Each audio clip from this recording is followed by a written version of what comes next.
By the dawn's early light, what so proudly we hailed at the twilight's last gleaming,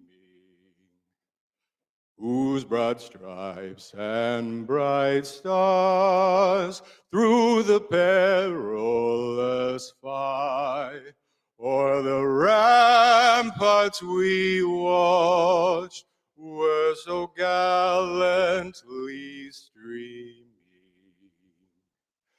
And the rocket's red glare, the bombs bursting in air, gave proof through the night that our flag was still there.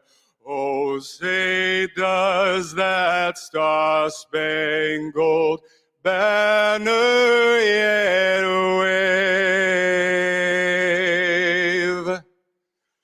o'er the land of the free and the home of the brave.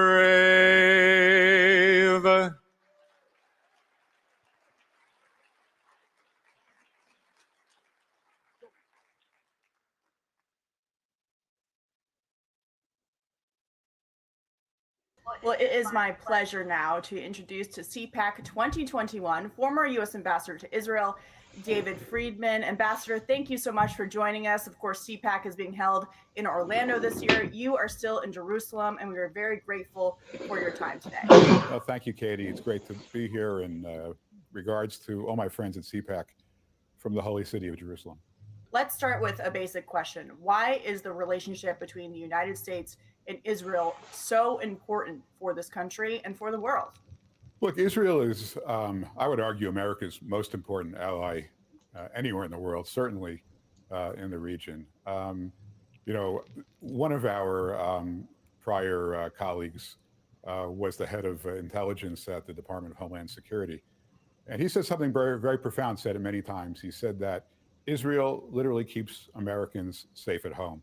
Our cooperation with Israel on intelligence matters, on matters of national security, is enormous. And it really is something that protects every single America, because a lot of the threats that America faces are threats that come from the Middle East. And Israel really is the vanguard and an incredible friend of America that keeps America safe. So on a very fundamental level, Israel's a critical ally. Apart from that, you know, the values that make America great, the Judeo-Christian values that informed our founding fathers, they all came right behind me, right behind where I'm standing. That's where the prophets walked, that's where the prophets preached, and that's where the Bible was written. And those values are, I think, really at the core of American values. And so that's why the relationship between America and Israel is so important, so profound, and so enduring. Well, I don't have to tell you that the Middle East and Israel have changed significantly over the past 4 years due to the positive policies that the Trump administration put into place. One of those being early on in President Trump's administration in 2017, he moved the U.S. Embassy officially to Jerusalem, something that lawmakers on both sides of the political aisle here in America have been talking about for years. He finally did it. Tell us about the significance of that. Well, I think the move of the embassy really was the signature event of the Trump administration in foreign policy, because it really resonated throughout our foreign policy. What it said in a nutshell is that America stands for the truth, it stands with its allies, and it does not flinch from its enemies or from threats of rogue nations or rogue actors. And when the president made that decision, of course, it was important here. Of course, it was deeply appreciated by everyone in Israel and by many, many in America. But it also, I think, was something that people took notice of in Iran, in Russia, in China, in North Korea, all around the world, because they saw the president was not just a politician who made promises and then abandoned them. At the first sign of pressure, the president followed through on promises. And he stood with an ally, and he stood for the truth. And I think that was enormously important, again, not just for Israel, but for the entire world. And then, of course, after the embassy move, 2 years later, President Trump officially recognized the Golan Heights as sovereign Israeli territory. Tell us about the significance of that move. Well, look, we need a strong Israel. It's in our absolute national security interest to have a strong Israel. Now, anyone who's been to the Golan Heights and anybody who's seen any of the battlefields that you can see from the Golan Heights and understands the topography and the threats knows that there is no way for Israel to have secure borders except through its sovereignty over the Golan Heights. So the president recognized something which was, again, consistent with the truth, consistent with Israel's national security interests and ours as well. And ultimately, I think, again, as you consider that a building block along the way, it showed the world that we were going to cut through the fog of kind of esoteric and meaningless theories of international law that have never been well defined and never been accepted, and rather look at the region and look at the area in terms of who are our friends, who are our enemies, what are the threats, what are the strategic interests, and ultimately what's best for the United States. And this decision certainly fell within all of those parameters. And finally, let's talk about the Abraham Accords. We always hear about peace in the Middle East. The Trump administration made that happen. What I think is so interesting about the Abraham Accords, Ambassador, is that it's not just a piece of paper signed by people in government hoping that something works out. We've seen a warm welcoming between Israelis and those in the UAE. We've seen lots of travel. And so it's a partnership between people, not just between governments on the level of the economy, on national security, on trade, on technology. The list goes on and on. So talk about how the Abraham Accords are significant in terms of lasting peace in the Middle East and what it means for the countries involved.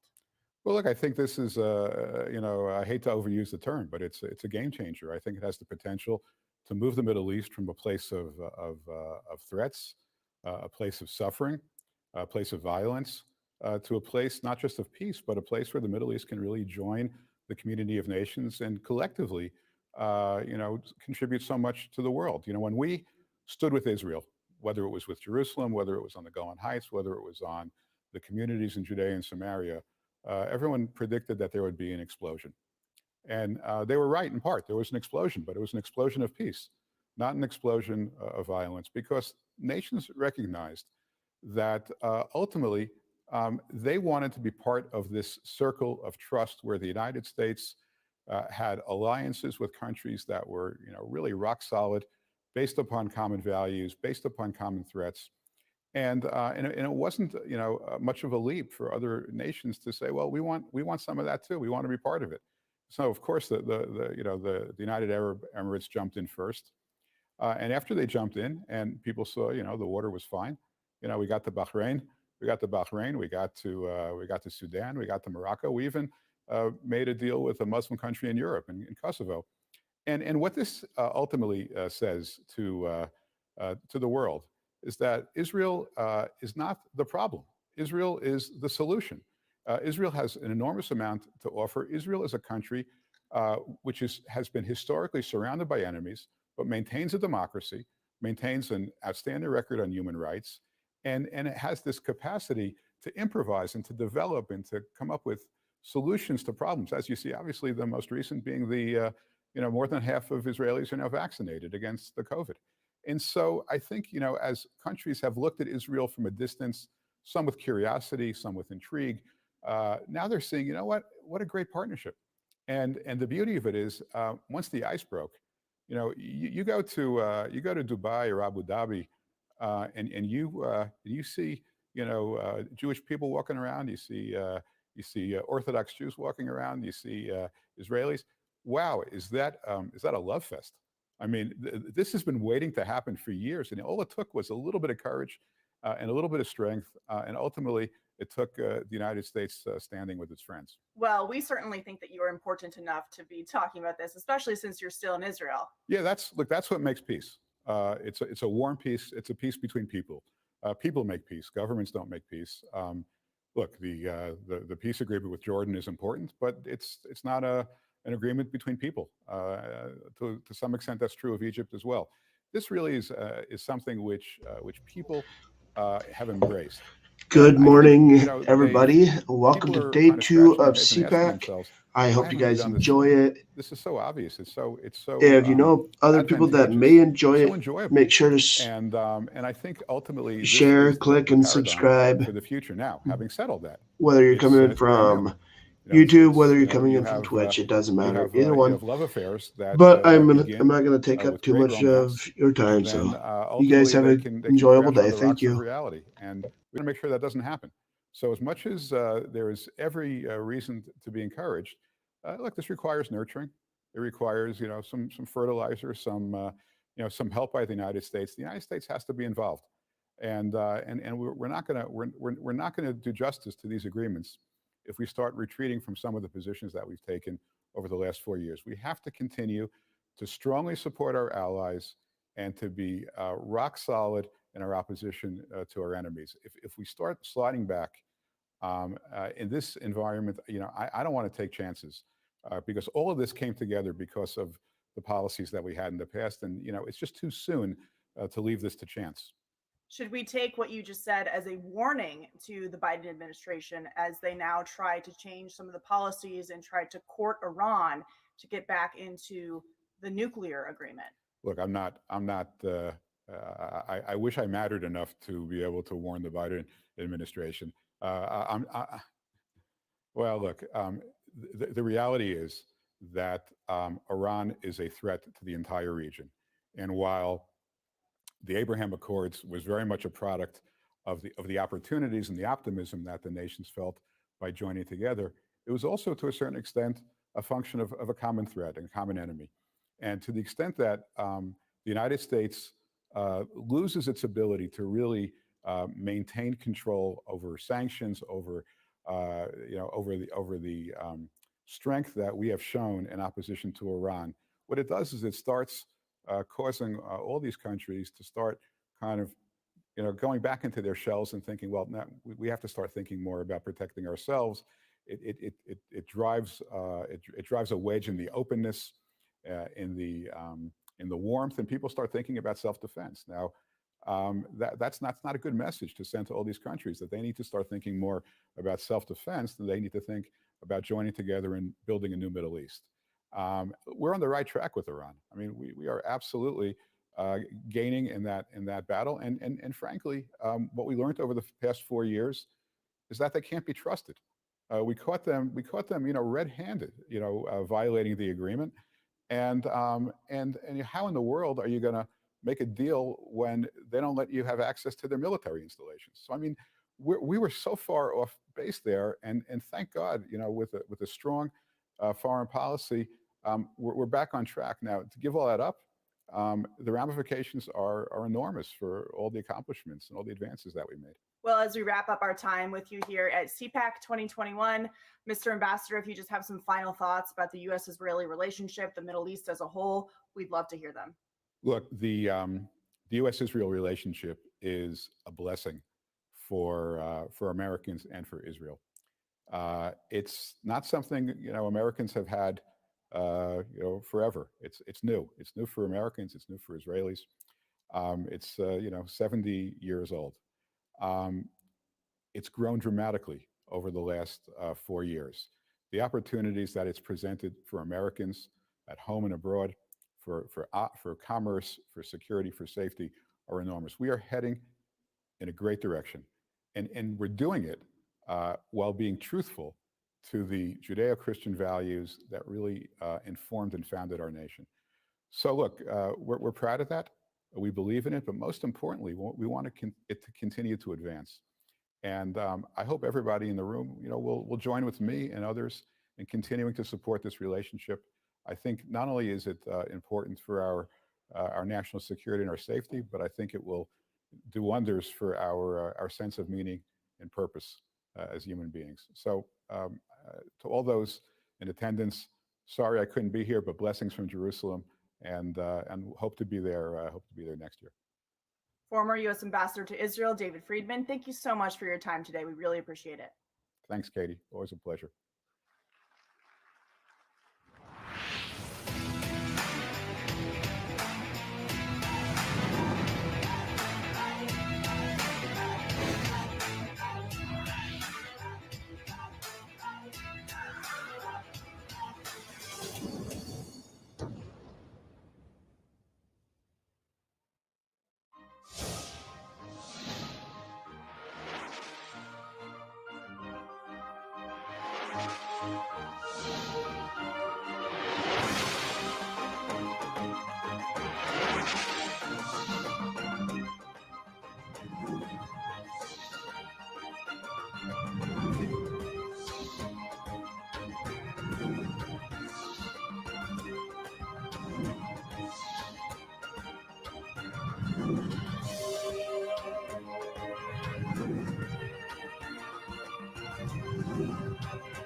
corridor is more than an energy project. It's an attack the weak against the strong. We as conservatives have ultimate faith in people. This is Bethlehem, the birthplace of Jesus. Give it to God. He is doing this for a reason. This is about veterans as they see themselves. This is one sick person. There is a way to find justice. At Home with Me, Paula Dean. I show you how to be happy in a hurry. Absolutely beautiful. We have a history. We should learn from the history. I think the best way you can thank me for being a veteran is be a good American. Mr. Gorbachev, tear down this wall.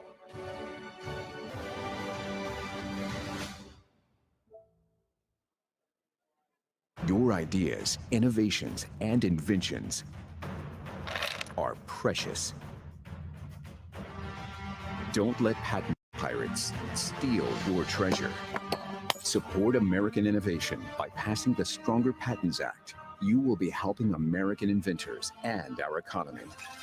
Learn more at SaveTheInventor.com.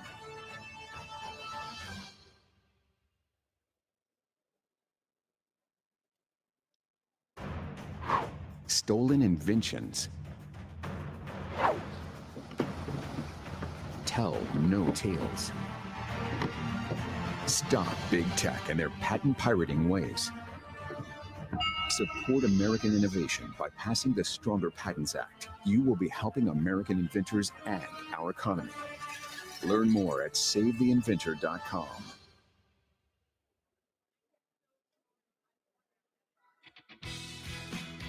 Ladies and gentlemen, please welcome American Conservative Union Executive Director, Dan Schneider. Good morning. A little later, you're going to hear my board chairman, Matt Schlapp, interviewing Senator Bill Hagerty, and as well as former U.S. Trade Representative Bob Lighthizer. Bill Hagerty was one of our very finest ambassadors during the Trump administration. He was the ambassador to Japan. And what we learned from Bill, because we went to Japan several times, he was not really the ambassador only to China. He was the ambassador to all of Asia. But today I've got with me our great friend and partner, Jay Aiba. You've all heard from Jay at previous CPACs. Jay's the person who first approached me 5 years ago, maybe? 6 years ago? 6 years ago. Saying, I think I want to start an organization in Japan like the American Conservative Union, and I want to start holding CPACs in Tokyo. And we have now held 4 CPACs in Tokyo. Yeah, 4 times. And other conferences. And this has launched an effort worldwide. We now hold CPACs in Australia, Brazil, Korea, and we'll probably be going to Israel this year, maybe Spain this year. And we've got demand for them all over the world. But Jay is a very smart man and a very good friend. And I want him to introduce his friend Tatsuya, who I'm only getting to know now. But they've created this incredible invention to safeguard elections. And I want them to tell you a little bit about that. 皆さんおはようございます。My name is Jay, JCU Chairman です。Good morning, everyone. My name is Chairman of JCU, Jay Aiba. もう本当にご存知のように、昨年の大統領選ではひどい不正が行われました。As you all are aware, the last year there was a very terrible rigged election, the fraudulent election last year. これはアメリカの問題であると同時に、世界の民主主義と自由が失われているという大問題です。This is not only the issue for the United States of America, but our democracy all over the world are facing the crisis of losing our freedom and democracy. この問題に対処するために、ACU のダンと私はずっと問題意識を持って話し合ってきました。To address these issues, ACU, Dan Schneider, and me, we've been conscious and very concerned about these things and discussing on this. そこで、一切の不正を二度と許さない、そうしたボーティングのシステムを披露するため、今回この CPAC2021 で皆様に新しい技術を紹介したいと思います。So we are here to introduce a new technology of the voting system which will never allow the rigged election. Never.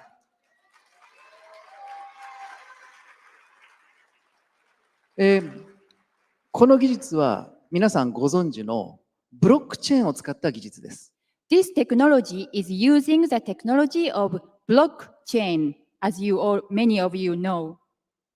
ブロックチェーンは暗号通貨とかファイナンスの技術だけでなくて、社会問題を解決するための非常に大きな力を秘めています。So blockchain has a big potential, not only used for the transaction of the cryptocurrency or the finance of all other technology of the finance, but also this has a potential powers to solve various social issues. その事業を皆様方にこれからご紹介するのが、我々が推薦するリバティエコシステムであり、そしてそのリバティエコシステムとパートナーとして技術開発をしてくれた、ここにいるナンバーワンソリューションズの鉄です。So we are here to present the Liberty ecosystem voting system. And now we are here to introduce the president of Number One Solution. As the company name shows, the company has a most advanced solution in Japan. So his name is Tetsu. じゃあ、鉄、お願いします。So please go ahead, Tetsu. Good morning, everyone. So thank you for the introduction.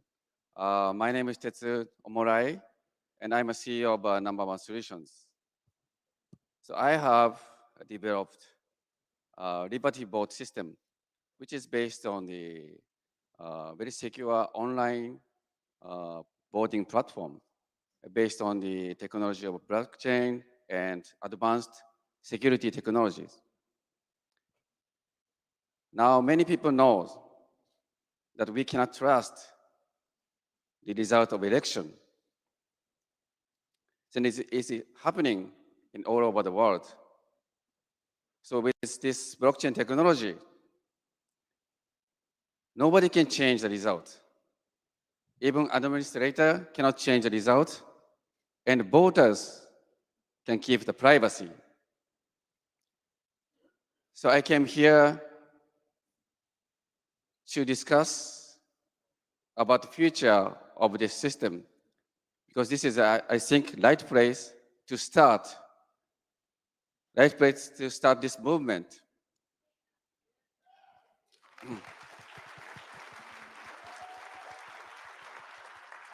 So with this technology, I understand that this is not only the matter of technology, but we can change. We can start making this kind of new movement with this technology. And maybe this is from this CPAC 2021, we can start a new system, Liberty Vote. So thank you very much. Thank you. Sorry, Let's keep in mind that democracy is voting. If we cannot vote and make sure that our votes count, one person with one vote, then our democracy is over. So thank you so much. Really appreciate it. My friend Jay Aiba, the Japanese Conservative Union. 401のブースで我々のその新しい技術のデモをやってるので、ぜひ皆さん時間あったらお越しください。Please come to booth 401. So we are doing a demonstration. So you all are welcomed. Please come to booth 401. Thank you. Thank you. Thank you. Thank you.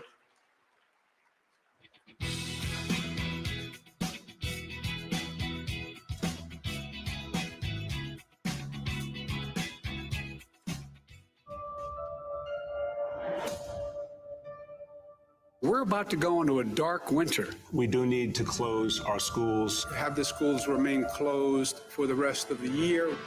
Close indoor operations for fitness centers, places of worship, offices for non-critical sectors, personal care services, hair salons, and barbershops. Do you think Americans will still be wearing masks, for example, in 2022? You know, I think it is possible that that's the case. No indoor dining, in-person learning at high schools, or places of large gatherings like movie theaters. In some cases, the impact is life-saving. In other cases, the impact is economically catastrophic.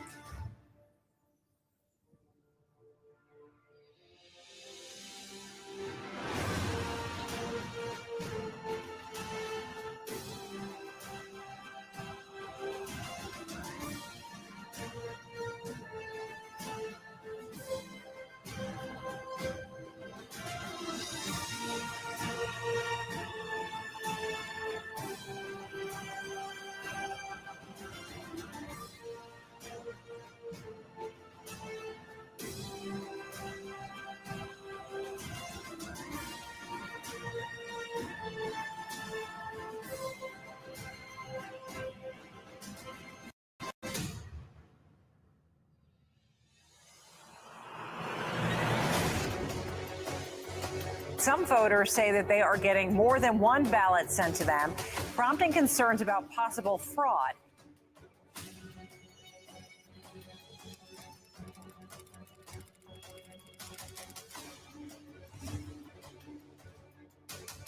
Many studies do show mail-in voting is more prone to fraud than any other kind.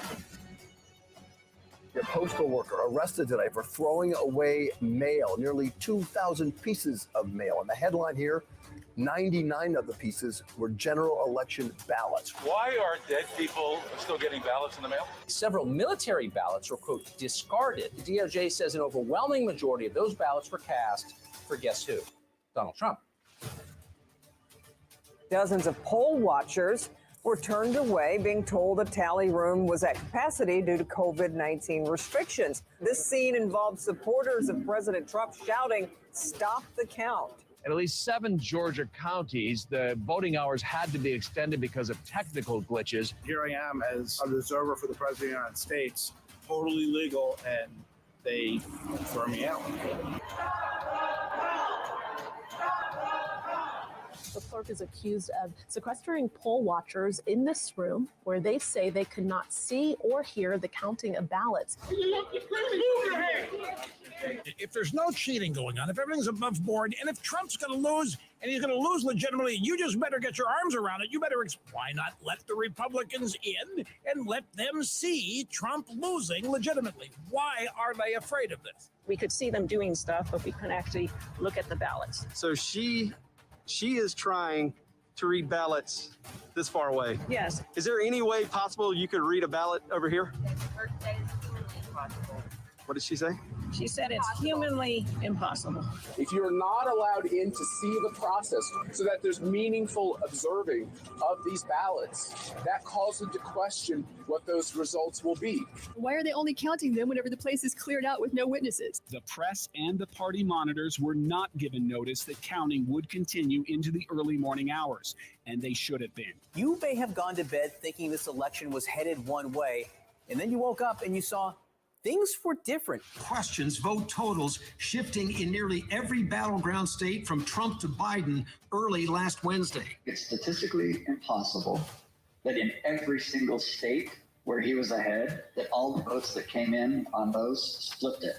Everything suddenly went very strange in the middle of the night. What we clearly see is that there's some distinct anomalies, both in large batches of ballots coming in and then distinct votes being taken away. In none of the other states do we see this sort of anomaly happen, except for Wisconsin, Michigan, Georgia, Pennsylvania, and Arizona, all the ones that are in dispute right now.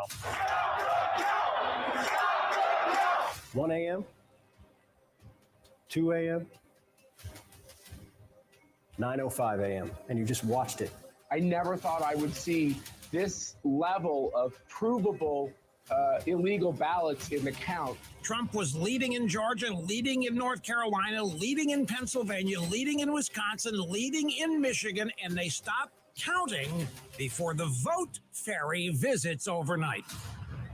Was there an overcount? Yes. There was a massive pause in the middle of the night. At that moment, Biden overcame Trump's lead. There was a breakdown in the process. Something very strange has happened because the numbers just don't add up.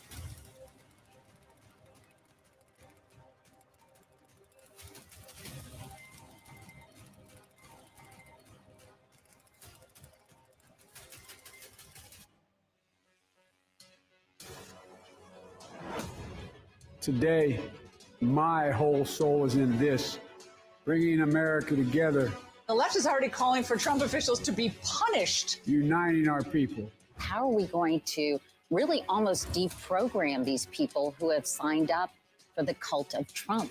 Let's begin to listen to one another again. The muzzling of America. Over the last 24 hours, Twitter specifically has banned a number of different conservative accounts. Hear one another.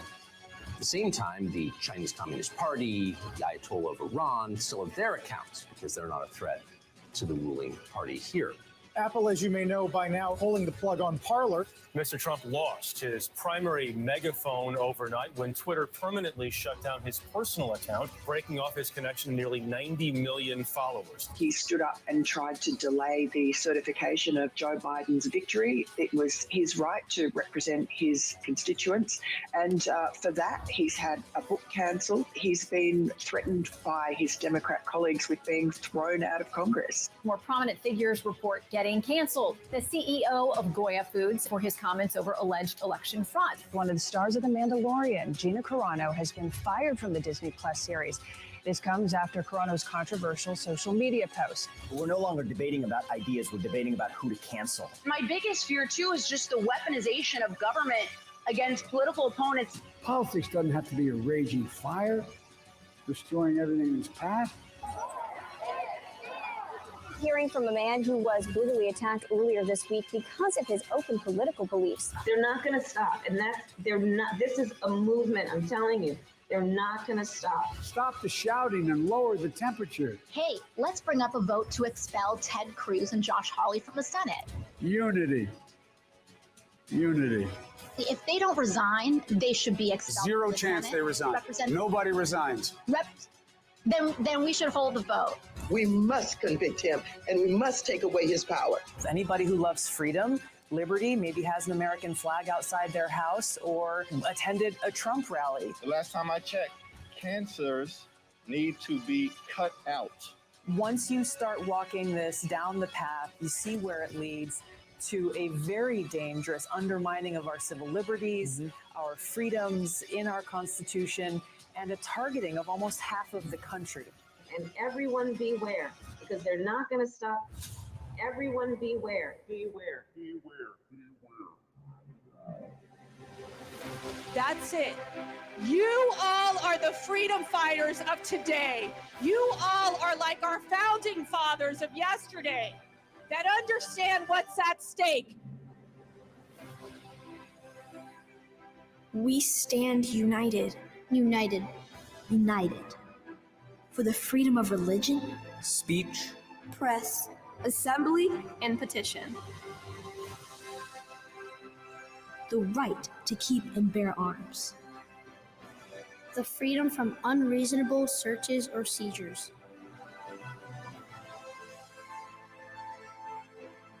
The right to due process of law.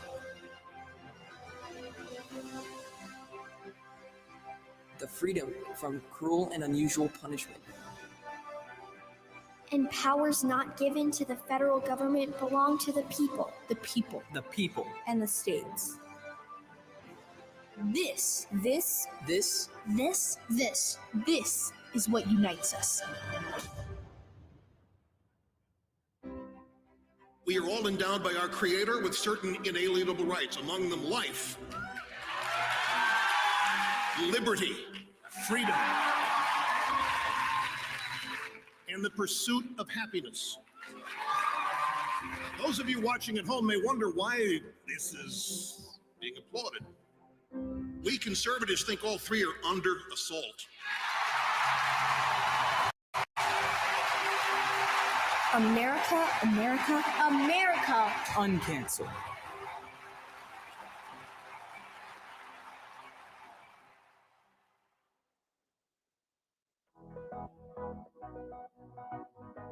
Ladies and gentlemen, please welcome former acting director of the U.S. National Intelligence, Rick Grinnell.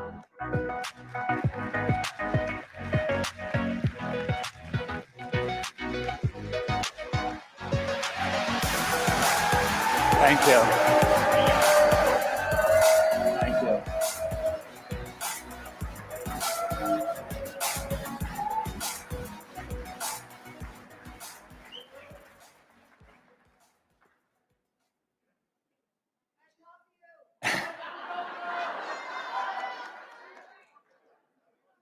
The doctrine of America First is here to stay.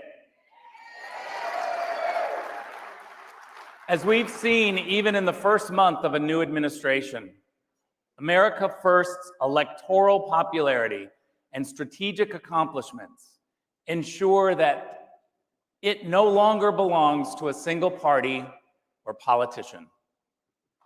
By successfully realigning U.S. foreign policy with the interests of the American people, America First is now positioned to guide our country through the trials and tribulations of the next generation. Once unleashed, this doctrine has shown it won't easily be tossed aside. The American people demanded a part in the democratic process of formulating foreign policy. Once they got it, they won't ever let it go, ever. Previous administrations have tried to limit the American people's participation in deciding what kind of foreign policy this country should pursue. They delegated it to unelected technocrats and career bureaucrats with the help of lobbyists and others with financial interests overseas. The overclassification of government documents, the over-reliance on special operation forces, the overexpansion of new and overlapping federal agencies, and the over-politicized nature of intelligence all help to take national security off the table as a matter for democratic debate. There is still a group of foreign policy professionals who want to restore this old way of doing things. They tell us we can't understand the complicated issues, so they don't share all the information with us. They tell us other countries will fail and fall if we don't send more US troops. They tell us they can solve our problems by creating more government programs. And they tell us there will be another war in the Middle East if we move our embassy to Jerusalem. But they lie to us, and they think we don't see it. But fortunately for us, these so-called experts are not very creative or innovative. Try as they might, they won't take back control of the information, the budgeting, and the decision-making, because it is our right as voters to participate in this process. When I was first announced as the presidential envoy for Kosovo and Serbia, I was told by all the experts in DC who to speak to, who not to speak to, how to define the problems, and what were the available solutions. People had worked on this issue for 20 years with little to no progress, wanted to define the problems and set the boundaries for me. They wanted to control the available options. So instead, I spoke to people on the ground, business leaders in Belgrade and Pristina, who create jobs, reporters from the region who cover the issues up close, officials who have staked their lives and credibility on what for them are life and death issues. And what they all told me was to forget the intractable political problems that dominate headlines in Washington, D.C. and Brussels. Instead, they told me, concentrate on economics, concentrate on jobs, opportunity, education, upward mobility, and the free flow of people and goods. If I had listened to the experts in D.C. and Brussels we never would have made the breakthrough of 2020, the first economic normalization agreement in a generation.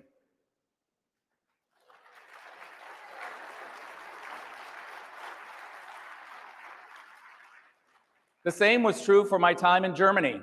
I was counseled by all the experts not to push too hard, even though they were building gas pipelines with Russia, reducing their contributions to NATO while having a surplus themselves, and making more deals with China. But these so-called experts in Washington see and think in black and white, as either being too hard or too soft, as being too mean or too nice. Real progress takes place not in black and white, but in living color, a concept that all ordinary Americans know from their everyday lives as parents, friends, business owners, and employees. We didn't ask the Germans to be better allies because of some rigid ideological principle. We simply understood that the United States and Europe share the Western values of security, peace, and free trade. And so it was reasonable to ask our European allies to share certain burdens with us. We expected them to cut rather than grow their dependence on Russian gas. And we wanted them to renegotiate trade agreements to make our relationship more balanced and fairer. For some reason, this was counterintuitive to all the experts, but not to the people. The lesson here is that the outsiders always have something to say, always something to contribute. Whether they're trying to make their voices heard in Washington, D.C., Brussels, or Sacramento. There are a few ways to leverage the contributions of outsiders. In America, I think there is a real value in seriously considering term limits for our elected officials.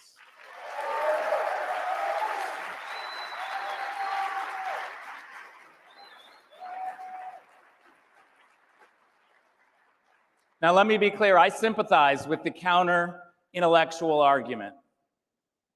The term limits constrain the public's freedom to vote for whomever they want. I get it.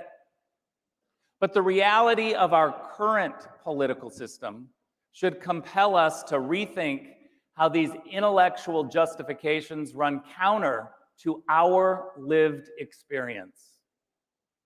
I believe the time has come to limit the terms for our House and Senate leaders.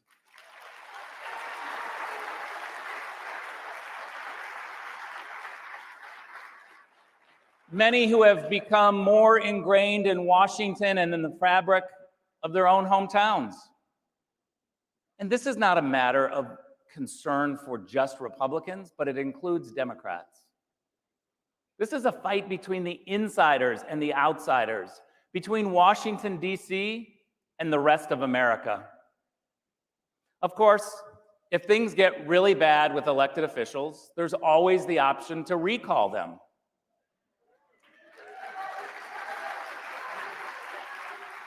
If you want the best case possible for a recall campaign, take a look at my home state of California. California used to be Reagan country, the shining example of business innovation and middle-class success.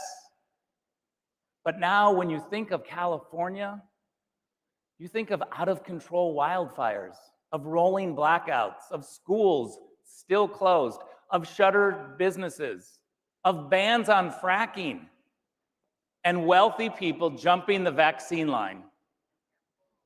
Did you know that Gavin Newsom, the California governor, originally purchased $1 billion of masks and other protective equipment from a Chinese company, when American companies with the same equipment were based in California? In my 3 decades in American politics, I have never seen a better case for a recall than there is right now in California.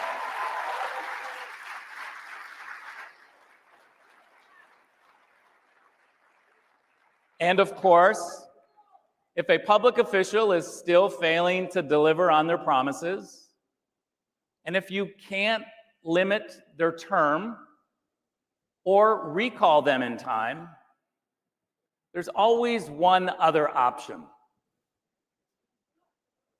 You can run against them yourself. Thank you very much.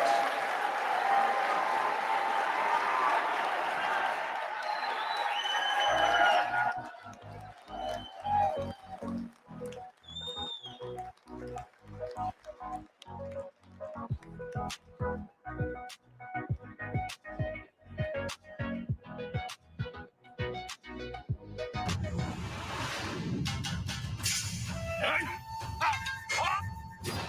last samurai is right back. Hello, America. Hello, American conservatives. My name is Genki Fuji. I'm a Japanese journalist and an author of more than 70 books on international relations. I run online World Forecast News Service. I respect President Trump and American conservatives. President Trump fought against Chinese communists in order to protect the entire free world. President Trump is a real American samurai. I want to make US-Japan alliance stronger. I want to build solid friendship with real American patriots or American samurai. Let's fight together for freedom. Let's slash the cancel culture. Let's start US-Japan Samurai to Samurai Alliance.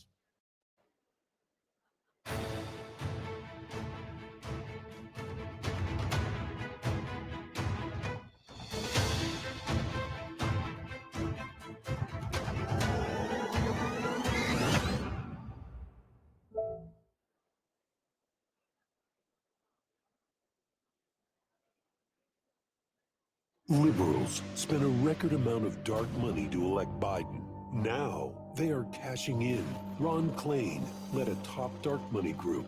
Now Chief of Staff Gina McCarthy, from dark money to climate advisor, canceling the Keystone Pipeline, killing good union jobs. And why won't Biden reopen the schools, teachers' unions, and their dark money? From personnel to policy, Biden is just starting to pay back all that dark money.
Good morning, ladies and gentlemen. Today's first panel is about sellouts, the devaluing of American citizenship.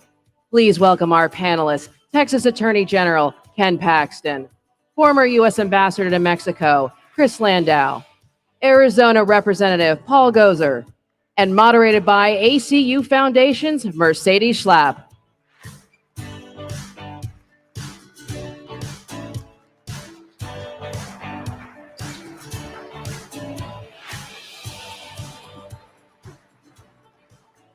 Good morning, CPAC. So where are we? Day 2 now of CPAC. You all having a great time?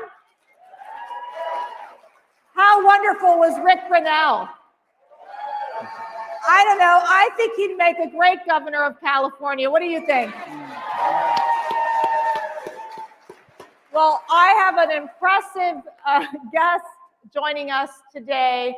We really wanted to talk about something that is important to all of us, which is valuing our American citizenship. The fact that, I know as a daughter of immigrants, my father came from Cuba, my mother also came from Cuba. They fled political persecution, and they came legally to our country, and we treasure that. We treasure those who get in line, follow the process to be able to come and live here in America and seek that opportunity. But in certain states, like Arizona, like Texas, we find that there is chaos at the border, especially now as we see a new administration come in and on a bullhorn basically say, come on in, it's an open border system. And so what we want to address today is why it's so important that we stand for legal immigration, that we stand for fixing our immigration system, something that I think politicians have failed for way too long. So I'd like to start with Congressman Gosar. Thank you for being here today. Mercedes. And I know there was a big, actually, I know we're talking immigration, but there was a big ruling as well. Absolutely out in Arizona. But before I get to that, I want to tell you, I denounce when we talk about white racism. That's not appropriate. I believe in a strong immigration system, but a legal immigration system. And we have to be very poignant in basically looking throughout the federal government for those programs that are not authorized by Congress and don't have checks and balances. We had a great ruling in Arizona. As many of you know, there were some indices of fraud that were out in Arizona. And yesterday, a federal district court judge allowed the state legislature, who has supremacy over the Maricopa County Board of Supervisors, to access the Dominion machines and the ballots.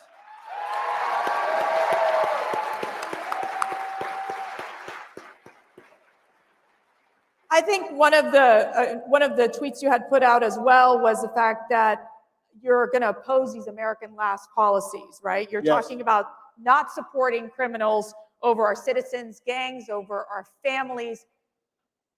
The criminals are really running this process at the border. Oh, absolutely. When you start to look at catch and release that's going on right now in Arizona, in a small little town of Yuma, where if you're having a salad right now, there's about a 95% chance it came from that area. And what they're doing is they're releasing 50 undocumented aliens into the streets and hoping they'll come back for their court appearance, but over 99% of them do not do that. And that's, explain catch and release. There's always this question that people don't understand what catch and release is. President Trump stopped catch and release under his administration. Walk us through a little bit of what that means and what the Biden administration did to now allow catch and release to happen. So during the Trump administration, so many people were coming to the border for asylum. And so the adjudication, it's hard to figure out what's going on, as well as with children. And so what the Trump administration did is held those individuals in Mexico while their case was being looked at and adjudicated, so that there was more compliance. Most people don't realize that the asylum seekers, most of them do not qualify under those statutes. And the Biden administration actually reversed that, and now they're capturing the undocumented, and they're releasing them into the interior or into wherever they want to go. So it puts a huge resource strain on the counties, the sheriffs there, and the state.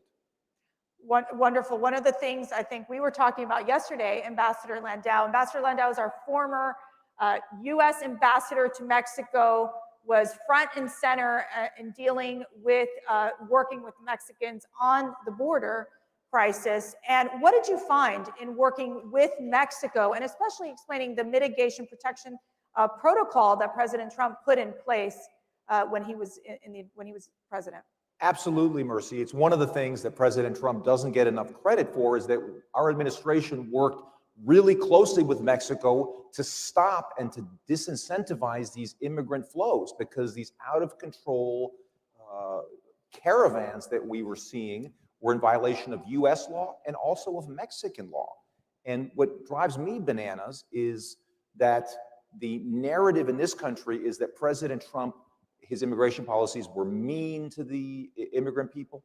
To the contrary, the people who are really cruel in this are the people who are luring poor people from all over the world to the United States, saying, if you get here, we'll give you free education, we'll give you free health care, we'll give you a new life. And these people then come, they have to live in the shadows in this country. And so it's not in our interest or in Mexico's interest to do that. We had great cooperation with Mexico to try to stop and reduce these flows. And I'm afraid that's been lost already in just over a month. And we were having this discussion that when President Trump made those comments about we're going to put tariffs on Mexico and really put a bit of that economic squeeze for Mexico to come back and help us with the border crisis and providing security resources in helping to stop these caravans, stop the flows of illegal immigrants, we found that it worked. It's when the Mexicans came to the table. And they had President Trump had a very good relationship with President Obrador in Mexico. They had a great relationship. And again, this helps protect the migrants themselves. And one thing, Mercy, that the media in this country misses out on is that a lot of times these people themselves are victims. This is a big business, smuggling people into this country, human trafficking. That's never reported that way. But these people are often desperately poor. They spend whatever savings they have to try to get to the United States. And then they're often crammed into tractor trailers. As many as 230 people have been found in tractor trailers that are sometimes just abandoned by the side of the road in Mexico. I mean, the people who are encouraging illegal immigration are encouraging a humanitarian crisis. It's the most perverse thing ever that they are regarded as great champions of human dignity. It's completely the opposite. Yeah, and it's the drug cartels and the human traffickers who are the ones profiting off these families. Absolutely. Attorney General Paxton, it's great to have you here as well. Thank you. Okay, who's from Texas? Okay, we have a fan club. Let me ask you, Biden, first few days of the administration, obviously he made a decision to sign record numbers of executive orders, right? Insane. Well, one of the things he focused on was basically telling Department of Homeland Security, let's halt deportations. What actions did Texas take immediately? So within 3 days of him being in office, we filed a lawsuit, which we do in Texas against presidents who go beyond their constitutional authority.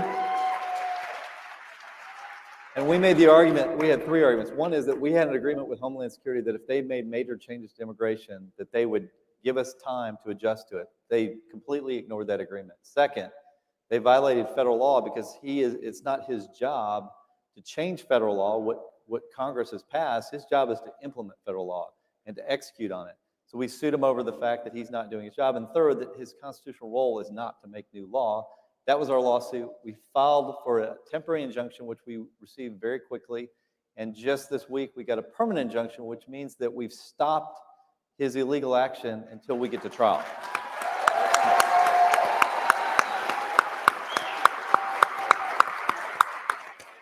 Just a follow-up to that question. So what does it mean when we're saying we can't halt these deportations? What's the impact that it's having, the strain that it's putting on the resources in Texas and across the country? You know, that's such a great question because the media doesn't really focus on that. But as a border state, as Congressman knows, it has a tremendous impact. First of all, we've been dealing with this healthcare crisis and this transmission of COVID, and suddenly that doesn't matter. We don't know the health status of these people coming across the border. So we've had all these restrictions in our country, but there's no restriction now on the border. Additionally, we've already talked about it, human trafficking, transnational crime. We're just opening the door to all that, which creates tremendous risks for my citizens and really the citizens of this entire country. And then just the additional cost that we have to incur that the federal government doesn't step in and help us with, education, law enforcement, healthcare, and other costs. You know, it's just ignored by the media, and it's ignored by Biden as he opens the border and tells people to come on in. Let me ask you, Congressman Gosar. So I think one of the things that we're seeing even early on with the Biden administration is that they're moving forward with their version of immigration reform legislation. I can tell you, being on the other side with President Trump, we tried several times to work and get things done in terms of immigration reform, including securing the border, which was a huge priority, obviously, for the president. So where will this legislation go? Obviously, they have the support from the Democrats are going to push this forward. What does this mean in terms of what they would consider fixing a broken immigration system? Well, I don't think they're fixing it in any way, shape, or form. They're blowing it up, is what they're doing, and that's what's wrong about that. That's why I made the comment I said earlier. We need to look at programs like OPT, where we're actually it was never condoned by Congress, that we incentivize these big techs that are running all over us in our freedom of speech and assembly, where they get workers that don't have to pay FICA withholding tax. You know, so once again, we see the benefit being given to foreign aspects over our citizens, and that devalues the citizen. So from that standpoint, they're here to blow it up. They need victims. We're about empowering people, and that's where they're going with this. And it's sad to say that they don't understand it, but in some ways they do. They want to blow up the system because they think that the system that is created is totally unfair. And you know, one of the things that President Biden has done, one of the first things he did as well, was stop the funding at the border wall. Yep. Something that we worked really hard to do in the Trump administration, ensure that we were building the wall. I know that was something that was a priority for the president. Do walls work? Well, they absolutely do. Ask Nancy Pelosi about that. So, Ambassador, again, going back to the border issue, talking about how do you think that the Biden administration will perform in terms of working with these Latin American countries, including Mexico? Well, I'm very worried about the signs that we've seen so far.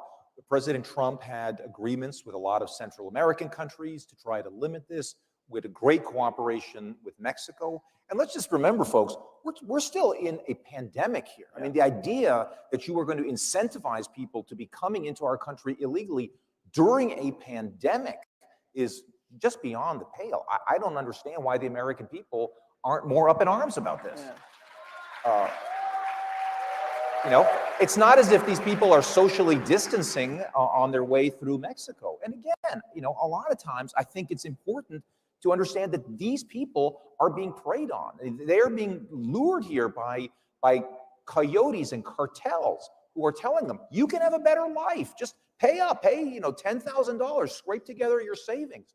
And then, you know, the violence against these people in Mexico is horrifying. The levels of rape on these journeys, the thought that anybody in this country would be incentivizing and luring people to try to make this very dangerous journey is abhorrent.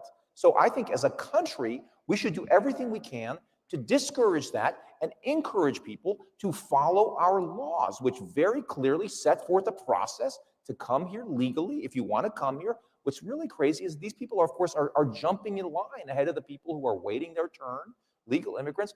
We're a country of immigrants. My parents are immigrants, probably everybody in this room. But you know, there's a way to do it. And that's what is so frustrating, is that we are incentivizing people to skirt the very system that our own laws provide. It's maddening. Attorney General, in terms of the asylum system, what does that also mean? I mean, obviously, we're seeing President Biden make changes in that arena as well. What would be the impact on these states? Well, it's tremendous. I do want to answer your wall question, too. We have a border wall partly along where El Paso is. Before that occurred, El Paso was one of the highest crime cities in America. When they put that up, it actually made them one of the more safe cities. So we know they work. As far as asylum, you know, we've been a country that has allowed people to come here to escape persecution for a long time, and I think that is something great about our country, to offer freedom to people that are suffering. But everybody has been taught now by immigration lawyers that you claim asylum, and what it lets you do is come in and stay in the country under the Biden administration. You stay here, and then you get a hearing set, and the problem is the hearing may be years later, and you disappear, and most of those people don't even show up for their hearing. And so it's a loophole that unfortunately sort of hurts the people that are legitimately coming here for asylum, and we need to find a way to fix that because it's not working anymore. Congressman, let me ask you about MS-13 gang members. You know, you hear these tragic stories. I know even, and what I find interesting is that, you know, with the crime, what they've done. I know that President Trump spent a lot of time combating MS-13, the crime associated with these gang members. They have a huge networks with several of these Latin American countries, in these Latin American countries. What's your concern in terms of how we stop this from the crime from happening here, especially from illegal immigrants, and that impacts so many of these communities? It impacts the Latino community, the African American communities. Well, we see the lawlessness from the Democrats already.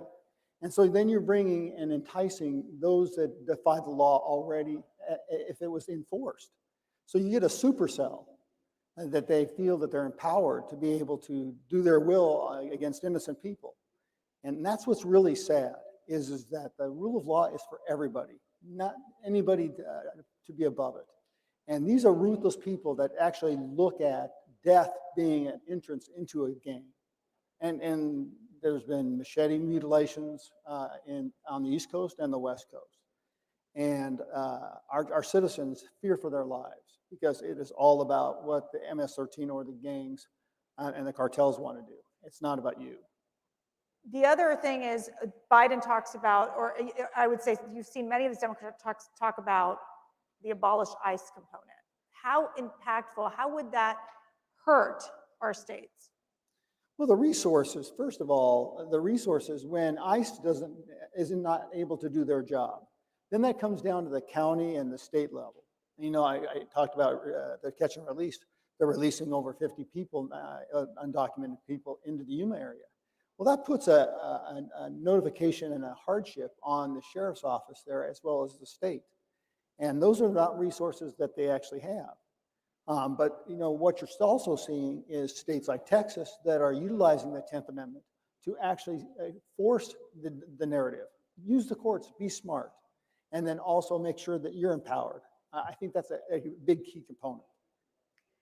Ambassador, I think you've worked so hard and with Mexico, working with these Latin American countries as well. What do you think they are thinking in their minds right now and how they're going to deal with caravans coming, the fact that they feel that there's this open border policy in the United States? Well, it creates a huge problem for them too. I mean, Mexico doesn't want to be the doormat for the United States, for all these people from all over the world. I mean, this is something that I think a lot of people don't realize here in the States or in Mexico even, that a lot of this illegal migration is coming from all corners of the globe. I mean, when I was ambassador to Mexico, there would be people in Mexico from Bangladesh, Congo, Haiti. We're not just talking about Mexico and Guatemala here. When it becomes a magnet now with plane travel, you get people from all over. There are people who fly into Brazil and then walk up there. So the effect is very destabilizing on these countries. During a pandemic, they don't want people just crossing their borders in mass numbers through a disorganized process, particularly. So I think they are very concerned about what the effects, the ripple effects on them could be of these Biden administration policies.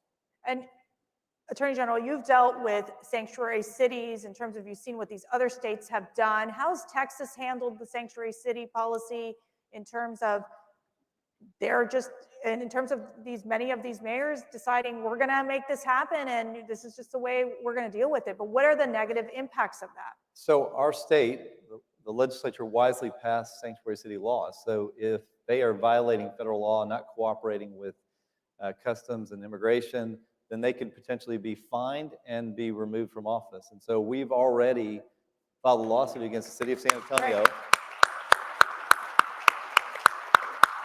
And the sheriff who released illegals without cooperating with ICE. So that has been a very effective tool for us to stop, and it's pretty much shut that down in Texas. So final thoughts. Now we're going to go into our final thoughts here. Congressman, I'll start with you. Yeah, as was said earlier, we're a country of immigrants, but it was legal application. And too far, too much, what we've seen is no application to that rule of law, that standing. That's what made us great. That's what made us special, is that we were all treated under that same law. And I think we're at a crisis point. But I will also tell you, I think it's a point where we can be involved and we can be the solution instead of the problem. Where there's greatest chaos is the greatest opportunity for change. Thank you. Ambassador? I just think as Americans, we need to go back to Civics 101. Under our Constitution, the president's job is to execute the laws. See, the president is the chief executive. The president doesn't get to make the laws. The president doesn't get to pick and choose which laws I'm going to pick and which ones. No, all the laws, all the laws.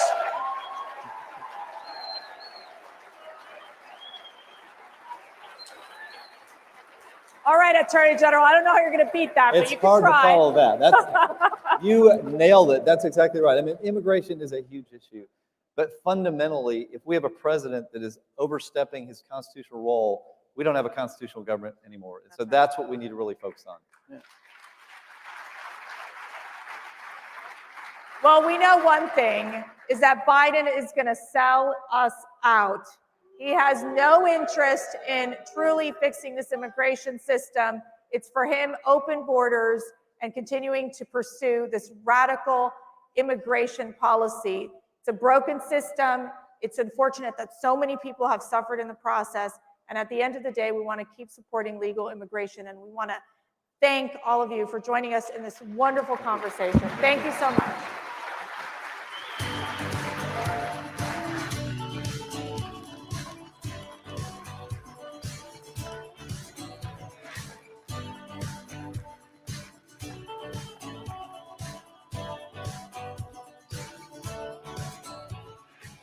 Don't you agree we need voter ID and clean election rolls?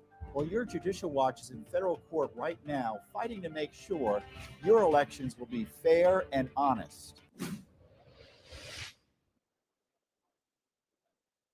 Politicians don't want you to know what they're up to. Secret slush funds, secret emails, and pay to play. Judicial Watch is your watchdog in Washington, D.C., shining the light of transparency on our nation's capital.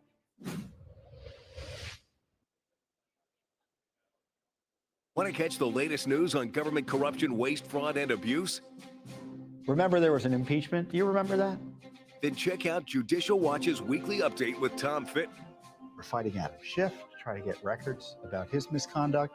Subscribe now to Judicial Watch on social media to catch Tom Fitton's weekly update. Forgotten Hillary Clinton.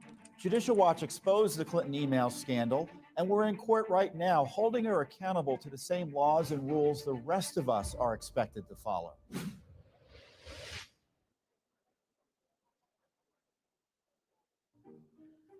What are you doing? Training for the circus? No. I'm trying to sign up for my health care. A lot of hoops to jump through. Did you look into Liberty Health Share? No.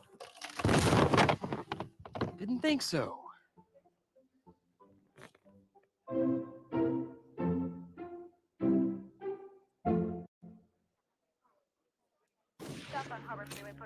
Murders on the rise, faster than ever before.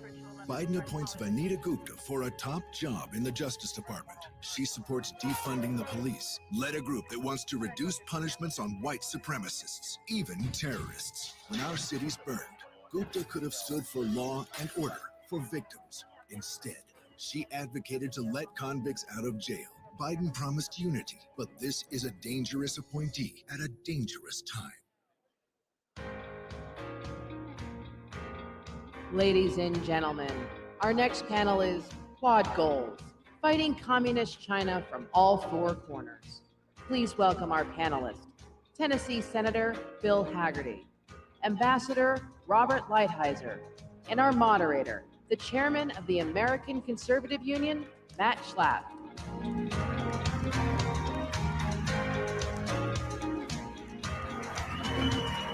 Look at us. That was like a dance routine. I think every one of us did it exactly the wrong way, including me. So anyway, thank you all for being here. Let's take seats.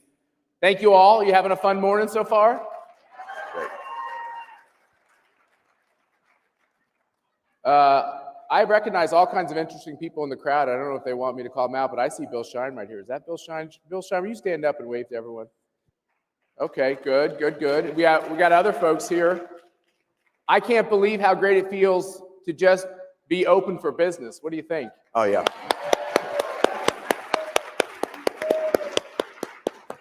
Senator, do people in your state think it's a good idea to keep churches and schools open?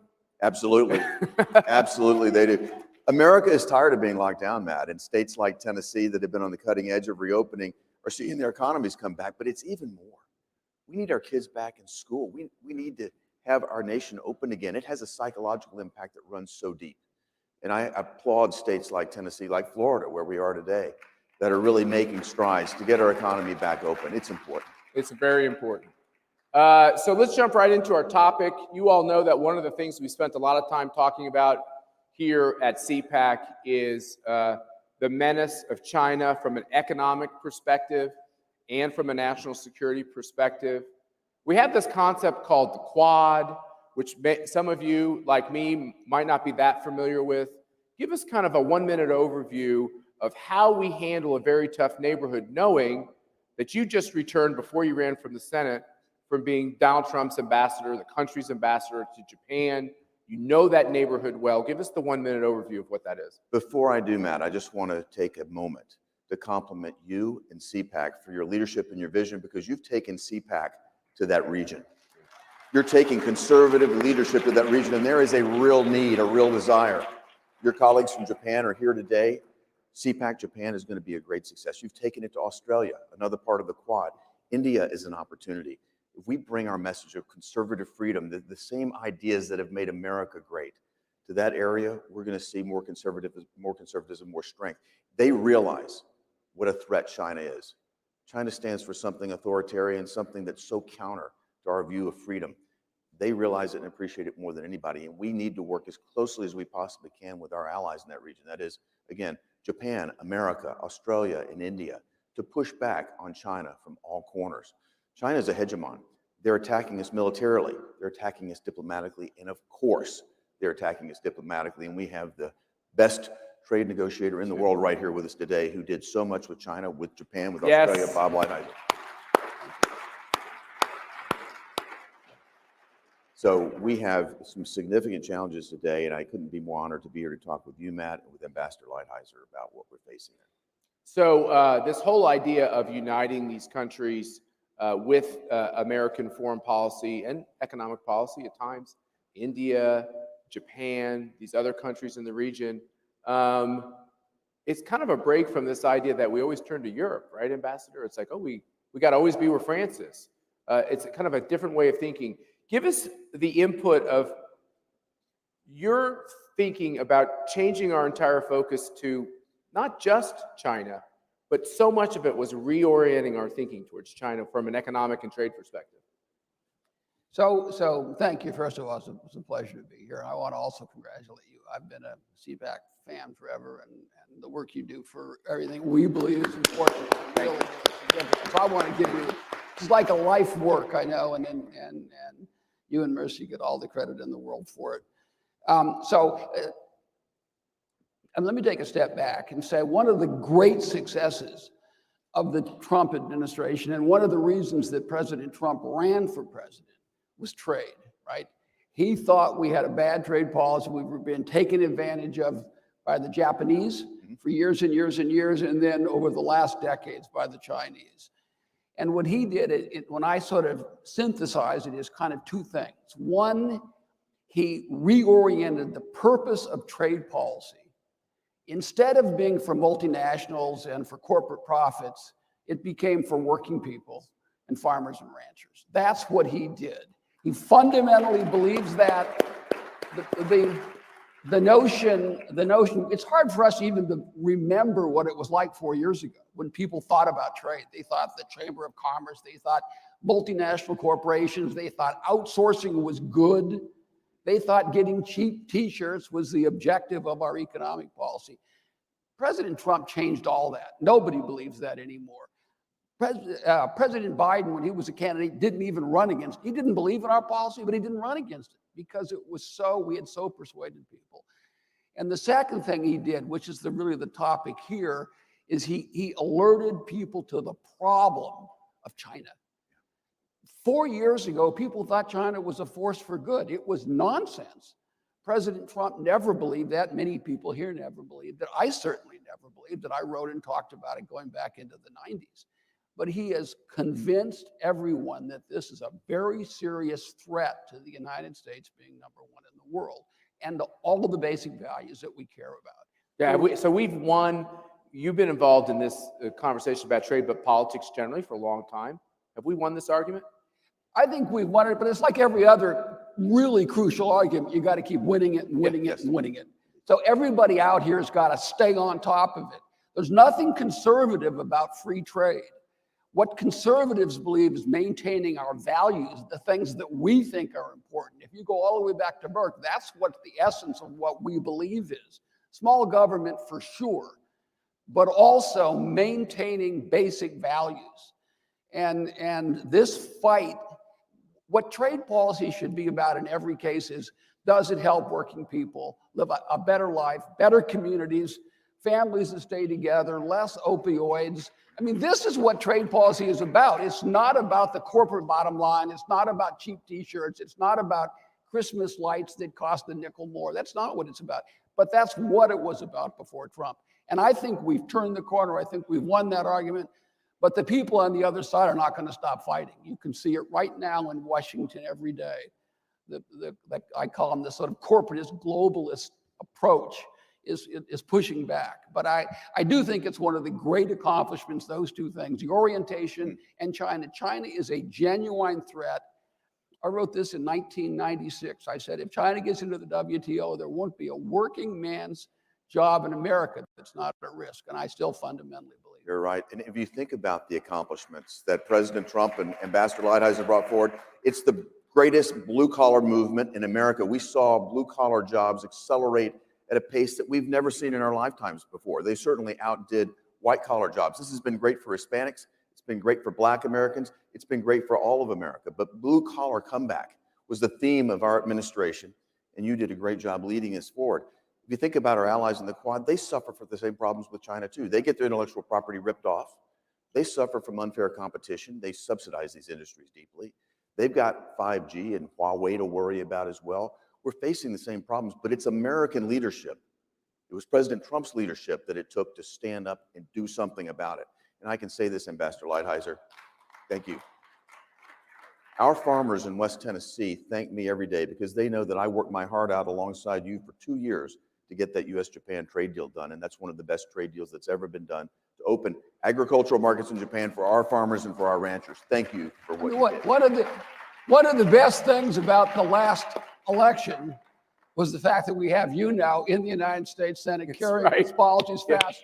So when you say, have we won the argument?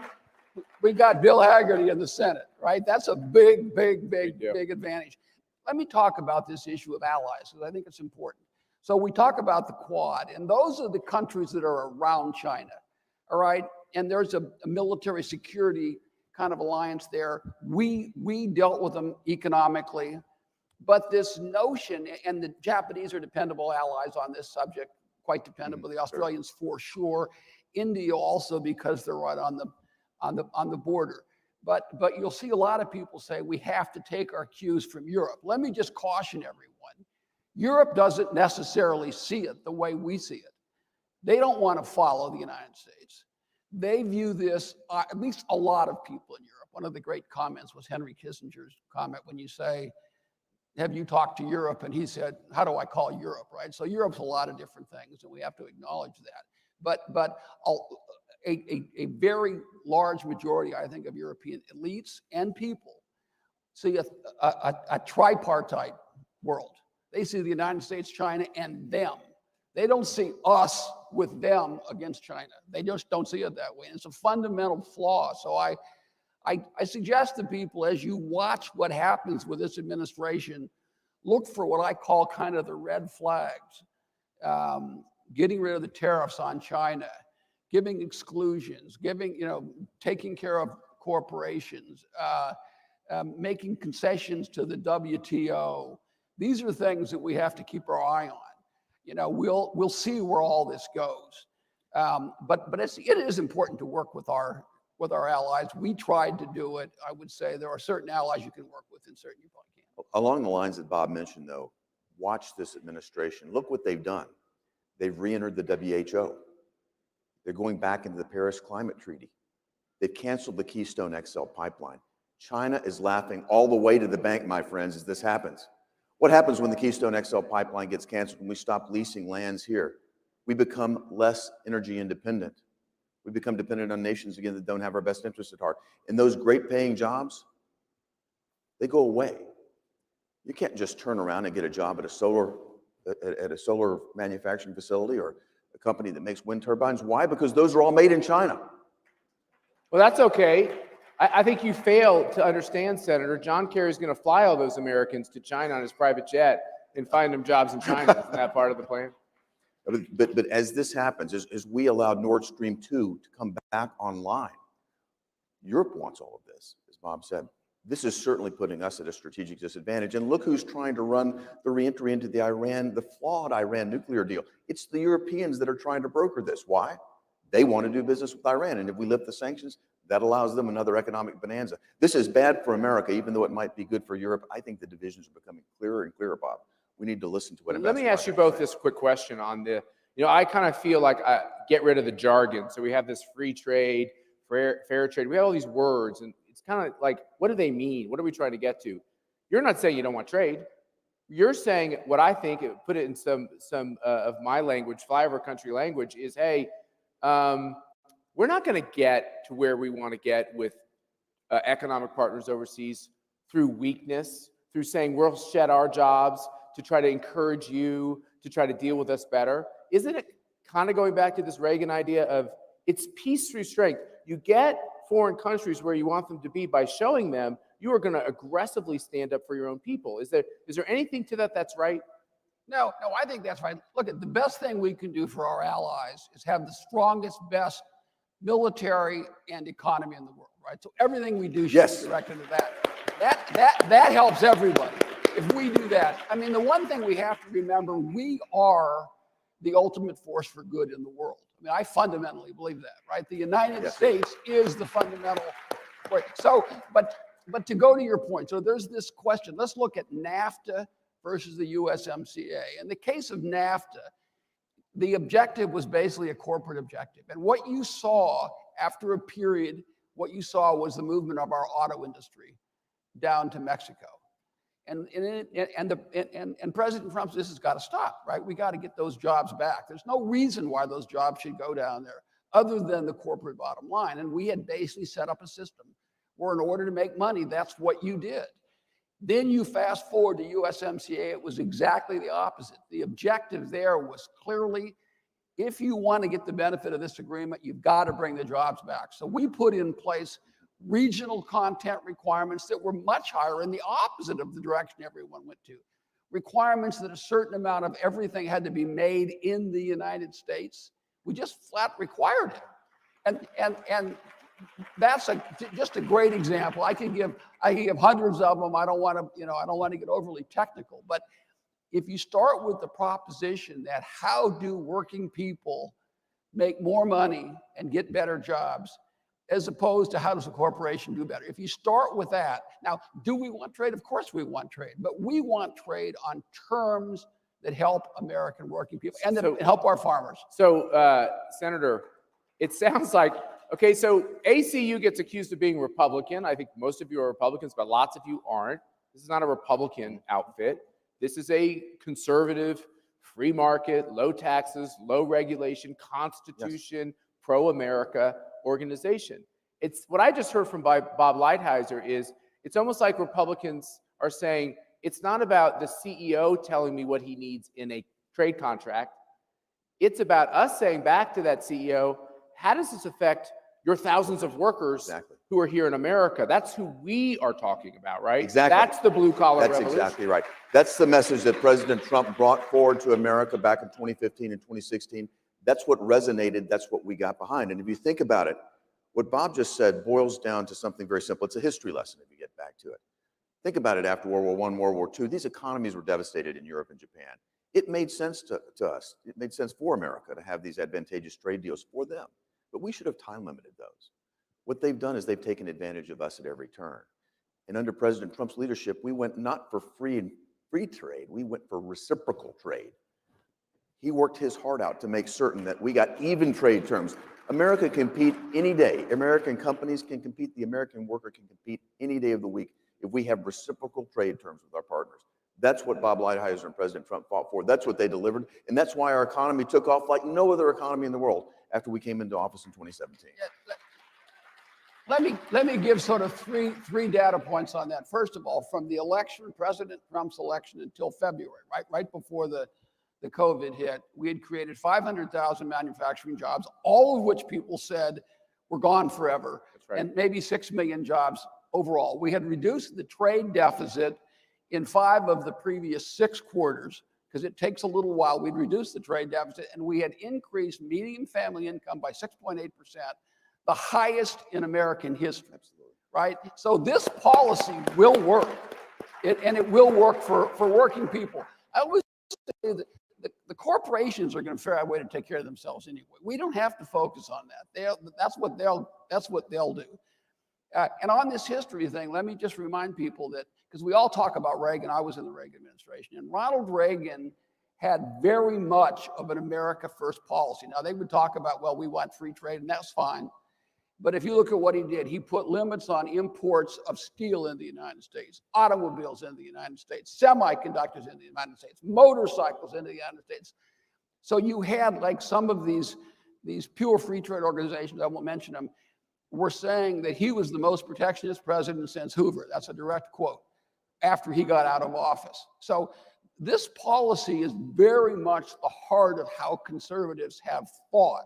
And it's very much a change, as Bill said, from this.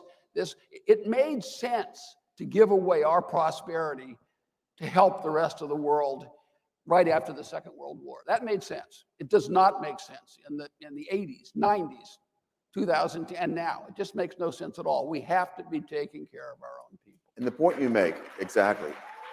And the point you make about those jobs, that was the whole discourse. These jobs aren't coming back. It was a theme of hopelessness. And back in the 2016 election, I can remember Barack Obama saying, what magic wand does he have to bring these jobs back? They're not going back. Well, I can tell you this, abracadabra, you brought those jobs back to America. Thank you. Wait a minute. Thank you, President Trump. Thank you, Bob Lighthizer. I have read Bob Lighthizer been called so many things. I have never heard him be called a warlock, but if he's a warlock for good, that's awesome, whatever spell that takes. Take us back to the region, okay? We started off talking about these countries that are in a tough neighborhood around China. We've had CPACs at Japan. We've had CPACs at Australia. We're talking about India.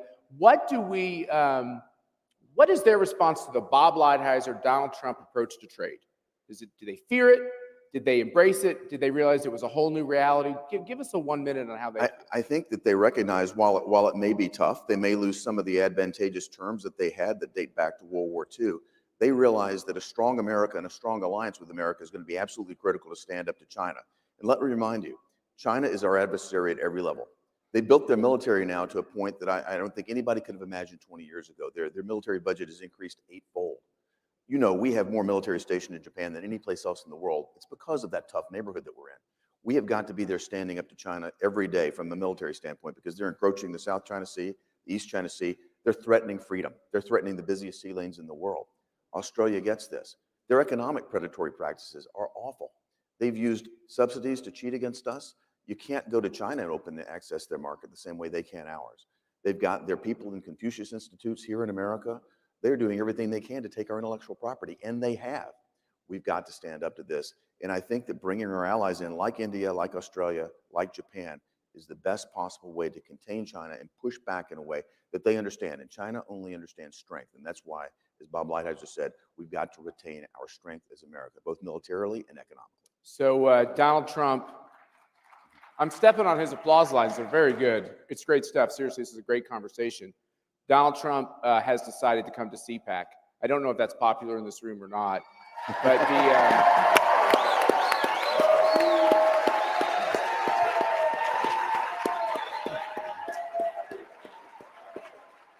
as I've said in previous CPACs, hold your fire, keep that enthusiasm. We got another 2 days to get through.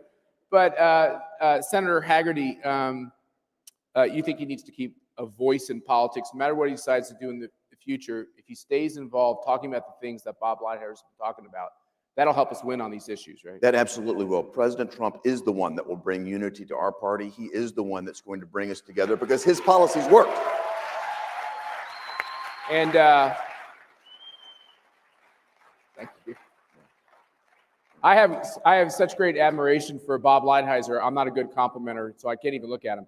But anyway, you worked when you were in the cabinet. You weren't really a peacock. You weren't strutting your stuff before the media all the time. You were getting the contracts done. You were doing the hard work of the negotiation. If I was ever at the White House late, you were always there, looking like you had spent a very long day going at it. You believe in this stuff. You and the president kind of synced up on getting it done. How important is it from your perspective, somebody who worked alongside the president for 4 years, that his voice not be canceled or silenced on this question of being strong in defending the working man and woman in this country and taking on China? Look, he had a 4-year, extremely successful presidency. I have enormous amount of respect, not only respect, but personal affection for the president. I worked very hard with him. I've never seen a person work harder. The notion that you can cancel Donald Trump is absurd, right? I mean, that's literally, look at, if they could have canceled Donald Trump, they would have done it in 2016, right? I mean, they tried to cancel him for 4 years. No, Let me ask you this question. Do you think China likes the fact that he gets canceled?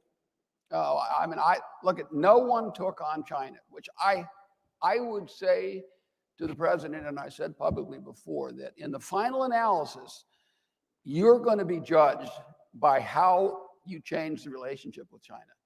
That's what history's going to say. It's going to be a lot of footnotes, and that's fundamental question, like it was really with Reagan and the Soviet Union. That is the thing that he did. He did a lot of it, but that's the thing, and that was clearly the point. Nobody took on China, period. The situation got worse and worse and worse and worse and worse. The trade deficit with them went up. We lost jobs, millions and millions of jobs. So there's no question that they view him as a very negative force. And I'll just add this, Bob, that his first term, the 4 years, I think are going to come down in history as the most consequential presidency that we've ever seen in our lifetimes. And he may have more. He may have more. He may have more. He may have more. Well, what I consider it, I know a lot of us feel like we got gypped out of another 4 years, but it was 8 years of accomplishments in 4 years. Yeah. Absolutely. Yeah. Can you all please give your appreciation to Senator Bill Hagerty and Ambassador Bob Lighthizer. Thanks for being here, guys. Thank you.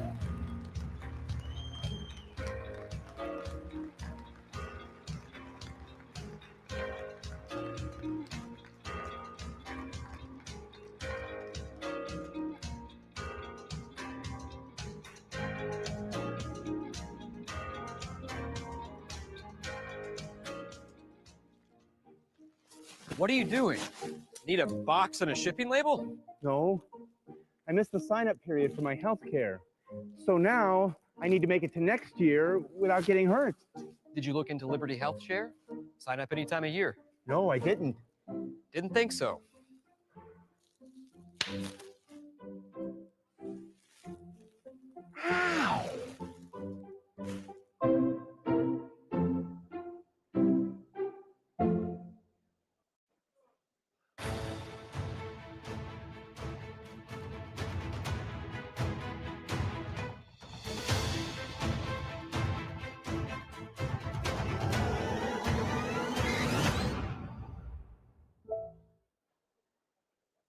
Liberals spent a record amount of dark money to elect Biden.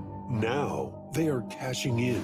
Ron Klain led a top dark money group. Now Chief of Staff Gina McCarthy, from dark money to climate advisor, canceling the Keystone Pipeline, killing good union jobs. And why won't Biden reopen the schools, teachers' unions, and their dark money? From personnel to policy, Biden is just starting to pay back all that dark money.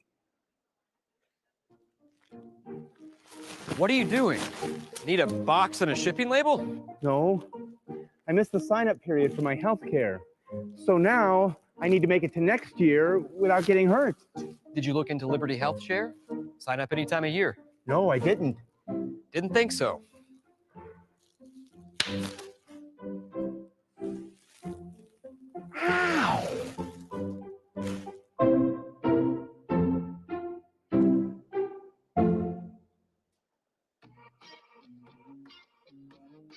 And now, ladies and gentlemen, who's the boss? Where's my applesauce? Who's really running the Biden administration? Please welcome our panel. Award-winning investigative journalist Sarah Carter, Tennessee Representative Mark Green, Georgia Representative Jody Heights, moderated by Town Hall senior columnist Kurt Schlichter.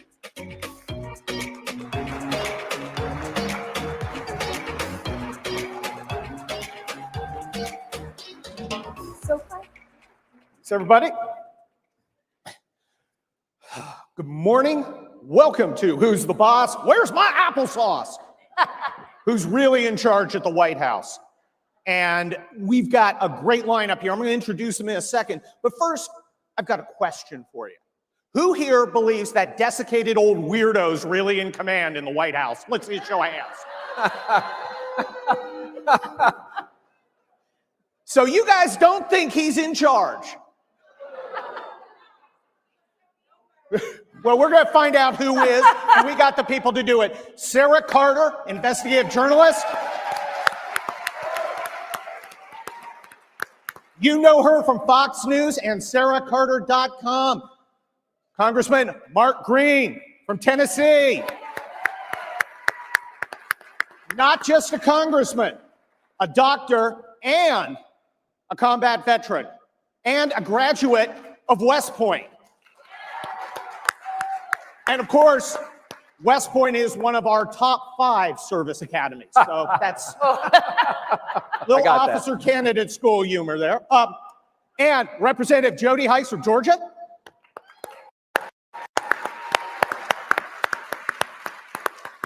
He's also a pastor, so let's keep it clean. Kurt. Sarah, who is in charge at the White House? China. Oh. I was, of course I'm teasing. Of course I'm teasing. Are I was going to you? say Iran, Maybe but not. look, it's very complex, right? Because so many people, this is like, I think the biggest question that everyone's been asking. Who's in charge of all the policy-making decisions at the White House, both national and foreign? And I got to tell you, it feels like a resurgence of the Obama administration. Yeah, and I think a lot of people from the Clinton, former Clinton allies as well, like John Podesta, a good friend of mine, said, you look at him and see the influence that he has had in this administration. And I got to tell you, Susan Rice is, and remember, we investigated her. Whatever happened to all the unmaskings, right? Everything that Susan Rice was involved in with regards to, I believe, and I still do believe, which was never punished, the abuse and weaponization of both our intelligence and law enforcement agencies to spy on an opposition party. But she's back in the White House and she's highly influential with national policy. This is the most progressive administration in the history of the United States, and there are fundamental changes happening, and it is certainly not Joe Biden. I almost feel like he's the puppet that they're using in order to enact all of these radical policy agendas. Well, Congressman Green, you 3 guys have a unique perspective. I mean, you have a unique perspective as a doctor, and I know you can't diagnose somebody from a different distance, but a lot of us are looking at this guy and going, he seems a little shaky. He's not doing so good. Who do you think is actually pulling the strings in the White House? Well, I think it's really this socialist leftist agenda. I mean, they have recruited people on the Biden team. It looks like they casted everybody out of the Che Guevara catalog or something. I mean, they are leftist. He's more left than Woodrow Wilson. Oh. I mean, and Woodrow Wilson was the racist, Democrat who wanted one world government. But that's where Joe Biden. I mean, he's gone left of himself, left of Obama. I mean, he's left of Obama. When you think of pushing surgeries, transgender operations on 10-year-olds, when biological boys can compete with girls and destroy women's scholarships in America, I mean, they have gone off the reservation. It's kind of nuts, isn't it? It is. It is. It's crazy. Congressman Heiss, what do you think about this? Yeah, listen, and I think that's a great reality that we have to face up to, is that, look, when the radical extremist left wing kicks God out, you get this kind of stuff. And that's really what we have as well. You have moral bankruptcy as an individual and as a country when you kick God out of the equation, and we have that. We have Joe Biden running around trying to convince people that he's a moderate. But, listen, here's the dirty little secret in Washington, that it is that actions speak louder than words. And when you look at the people that Joe Biden is surrounding himself with, the extreme radical left-wing ideology that he is surrounding himself with, and the legislation that they are pushing, it tells you everything you need to know about this administration, that the Biden administration is not just allied with the radical extremist left. They are the radical left wing. That's right. We've seen since Joe Biden's inauguration, not very much of Joe Biden, right? Okay, they're hiding him. The only person who's more out of touch is Kamala Harris. I don't know, I think they sent her to Siberia or something, where she would probably make new friends. But who do you think is making the day-to-day calls? And whoever it is not doing a very good job. I mean, they've got the kids in cages again, and you would think that they would think that through. The only way they could have played it worse is if they contracted out the operation of those kids' facilities to the Lincoln Project.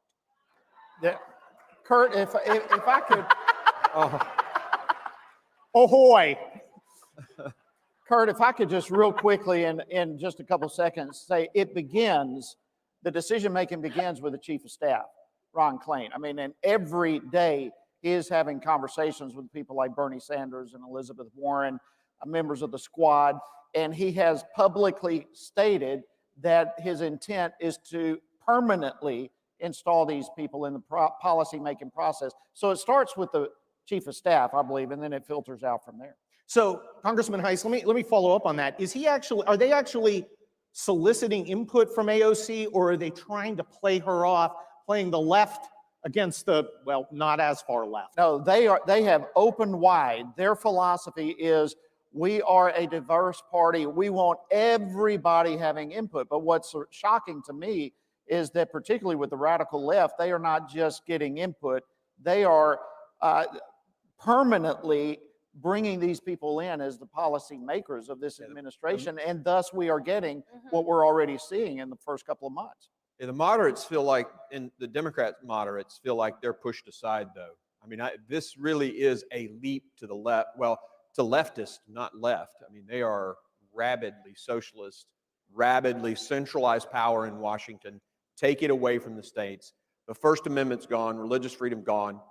Second Amendment, they're talking about an executive order on that. Due process with the cancel culture, gone. States' rights, gone. I mean, the Constitution means nothing to them.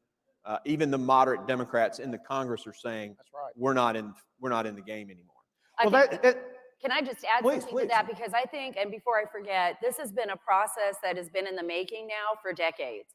I believe that we've seen it in our universities. You know, I've talked many times, you know, Charlie Kirk, Turning Point USA, yeah, exactly. With on campus, you know, conversations about where are our children learning this ideology? See, someone like Joe Biden or President Biden and his administration would have no ability to obtain the kind of power that they have without at least some of the support of the people. We just have to come to terms with that. So where have we dropped the ball that our young people have become radicalized as well? They're being radicalized and they're turning into young adults. And now they're saying, you know what? Oh, we want to expand government. We want the government to tell us what to do. We need the government to take care of us instead of being excited about American values and freedom and being independent and what that means and civil liberties. They're totally okay with censorship. So that is the problem that I have. Where do we Where do we make those changes? How do we address the reality of what's happening in our country, right? Well, look, Congressman Green, you and I are both Army officers. We counterattack. What's our move to counterattack? Can we employ the moderate Democrats to the extent they're moderate? I'm from California, okay, so well, there are none out there. Everybody's moderate. But how do we use them to counterattack to stop the radicals that seem to have the White House? So those 4 or 5, we have a 4-seat minority, I guess you could say, and those 4 individuals know their target. I mean, we're targeting about 40 seats in the House, and we will flip. Kevin McCarthy will be the Speaker of the House in less than 2 years. We will win back the House. They know they're on that target list. They realize that they have to basically represent their districts. We're gonna get some votes going our way because of that strategy. But if you look at our strategy here in the next 18, 20 months, we've got 30 state legislatures where we on both sides. And in those 30 states, 170 plus bills have been dropped to fix election integrity. We must do that, and we will. Number 1. And we're redrawing the districts. 3-to-1 ratio, Republican to Democrat, in control of that. And we're going to take back the House, and then we can push back. Well, Congressman Green, I'm a big believer in applying the new rules. You want to play horsey? This is horsey. Let's cut ourselves some districts that work. Let's leverage our state governments, not only to fix the electoral system, but to fix big tech.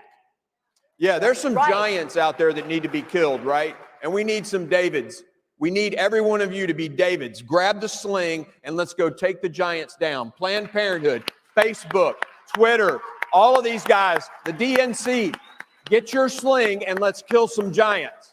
Congressman Heiss, I thought you were the pastor here. Yeah. Preach. Yeah, let's take up an offering. Yeah, listen, here's a reality, though, that also we have got to look at with this, and Mark is exactly right. They are going to do some horrible things, which gives us some great opportunity to take the advantage in 2 years. But how much damage is going to be done in the next 2 years, y'all? We've got to look at this. And as far as election, next week, the Democrats are putting forth H.R. 1, which would federalize elections. It would make elections, listen, but they're doing it. We're going to be voting on this next week, and it will pass the House. I mean, we've got to understand this. It will federalize in every state, force universal mail-in ballots, 0 voter ID, ballot harvesting, all these sorts of things. They are cramming down our throats because they know that we've got a great chance of winning in 2 years, and they're going to do everything they can unconstitutionally, as it is up to the states to deal with elections now. They're going to do everything they can to strip that away, get around the Constitution, and make sure that they're in control from now on. Well, we can't let this happen. Well, on the plus side, we can rely on John Roberts. Oh, right. He went there. Yeah, I don't think Yeah, there will be lawsuits. Yeah. I promise. Okay, look, I think we have identified the problem pretty effectively. Let's talk solutions. Sarah, how do we deal with these personnel that are coming in? We saw Rand Paul's discussion with the person who thinks that kids ought to change their sex at age 6. Right. Rachel Levine, yeah. You've got some info on some other folks who are trouble, and they're coming down the pike. Well, yeah, I mean, look, we have to not be afraid to speak out. What we saw happen in the last election, I'll talk about Alejandro Mayorkas, and you brought him up as well, Congressman, when we were backstage. You know, what happened in the last election was unbelievable. How did we not see this all coming down the pike? How did the RNC not see it, the GOP? How did we not know, what was going on with the Lincoln Project? How did we not know Facebook was dumping? Well, in fairness, everybody knew. Everybody in Washington knew about the Lincoln everybody Project. knew about it, but the everybody at high people, schools knew about the Lincoln Project. Yeah, exactly. But the American people, right? So now we know what's happening. Now we see what the result of not paying attention to Washington, D.C., what we've ended up with. So now we have Alejandro Mayorkas coming in with Homeland Security, right? He's a big open borders guy. I spent a lot of my career at the US-Mexico border. It's roughly almost 2,000 miles. When I started covering it in early 2000s, and I can tell you even before that, it was just porous and dangerous, and it's run by the drug cartels, and it's never changed. And we perpetuate the behavior of these trans criminal organizations, these terrorist organizations, I like to say, who pillage and use and rape and kill our own children with their drugs. And not only that, when you hear a Democrat say, oh, but we have to care for the migrant, we need to care for these immigrants. I've been there and I've seen this with my own eyes. No one needs to tell me what I've seen when I've gone to Guatemala or I've been to Honduras, and I see the caravans coming over and I see the people being abused, money being stripped from them. Then they come over here and they have no rights once they get here. But you have a Biden administration and people like Alejandro Mayorkas saying, no, we need to be kind. We need to open these borders. If you say anything against them, then you're anti-immigrant. No, you're inhuman if you support those policies. Because they just, right. They destroy the American people, and they also affect the people overseas. We need to speak out. We need to rattle cages. We're obviously not in charge of the House yet, you know, in the Senate. We need to get that back in the next 2 years. But for the next 2 years, we can't give up. We can't be quiet. We can't be passive. And I don't mean in any kind of bad way. I mean, we've got to be able to say the truth, to speak our minds, and not to be afraid to question these people that are getting paid with our taxpayer dollars. Congressman Green, you're from that strange place between Washington and where I live in California called America. Yeah. Go Tennessee. How do normal people feel about all of this? Now, I'm around a bunch of Californians. You know, we're busy stepping over hobos and, you know, watching our governor go out to dinner until Rick Grinnell runs.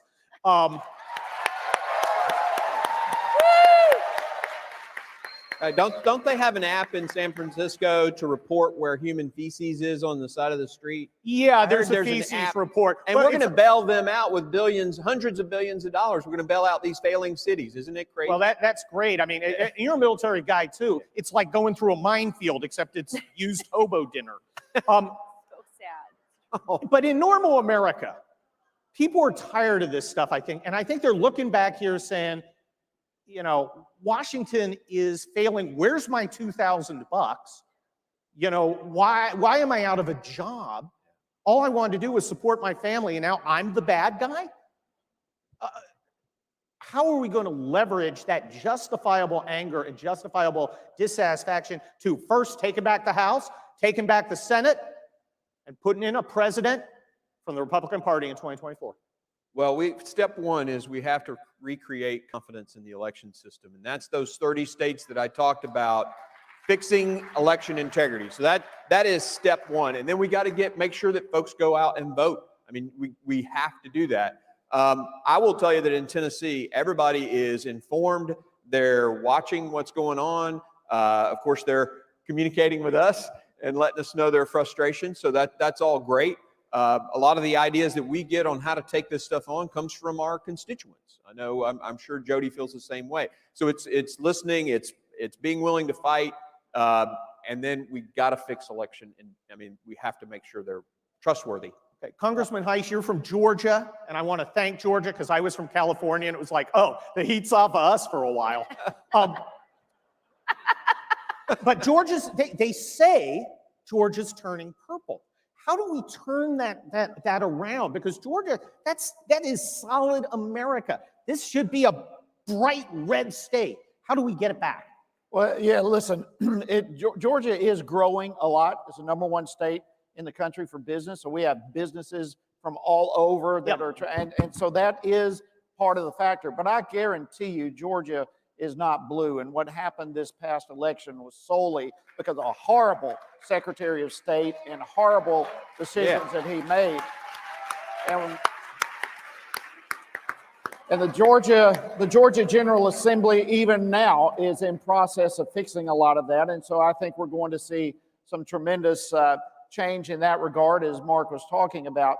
But listen, we have got to register the voters. The Democrats outdid us when it came to registering new voters, and they got those folks out to vote, whether legally or illegally, they got them out to vote. And we've got to register. We got to make sure they vote.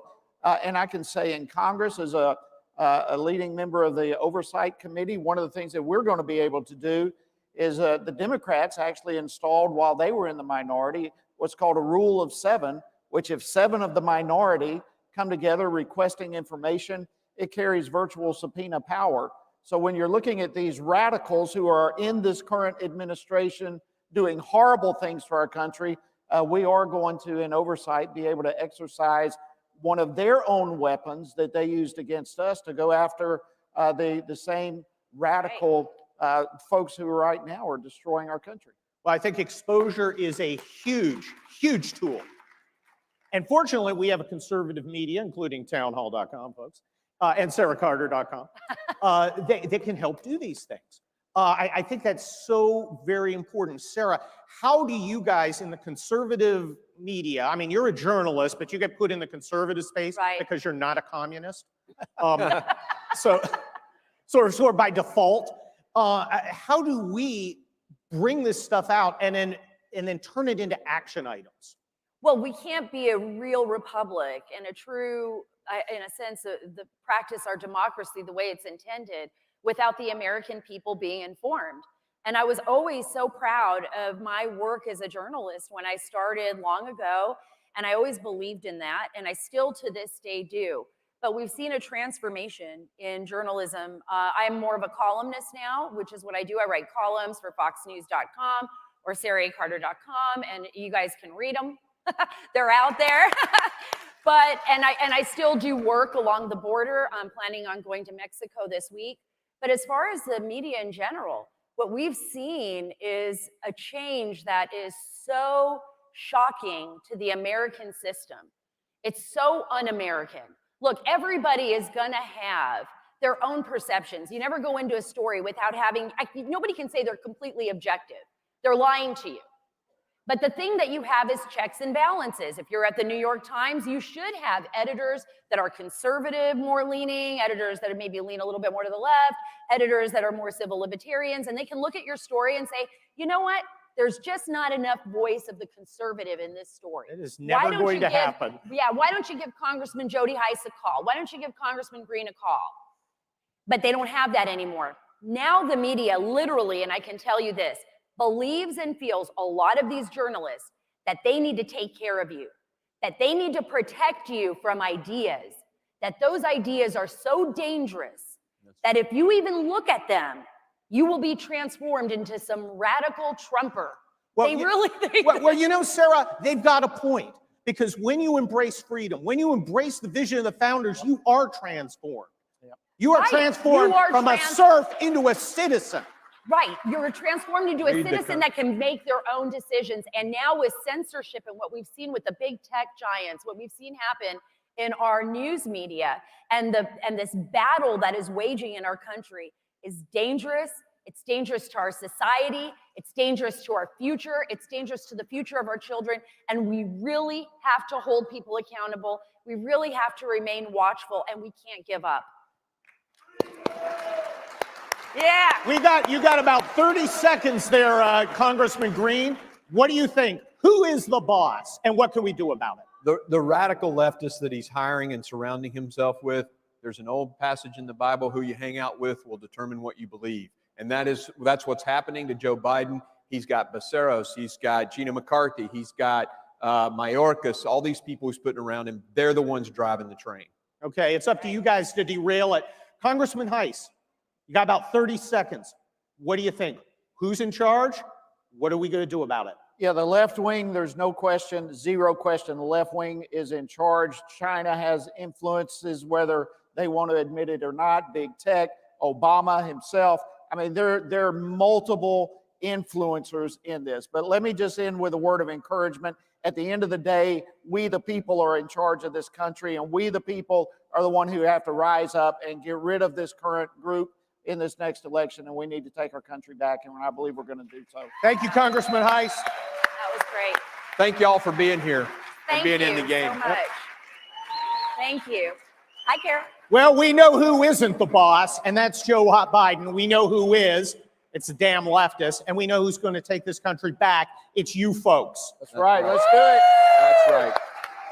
I'd like to thank my fellow panelists, the brilliant Sarah Carter, Thank you, Yuval. Thank you. Mark Green, Thank you. and Jody Heiss. Thank you all very much. Schlichter Thank Town Hall. you. Thank you.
What are you doing? Training for the circus? No, I'm trying to sign up for my health care. A lot of hoops to jump through. Did you look into Liberty Health Share? No. Didn't think so.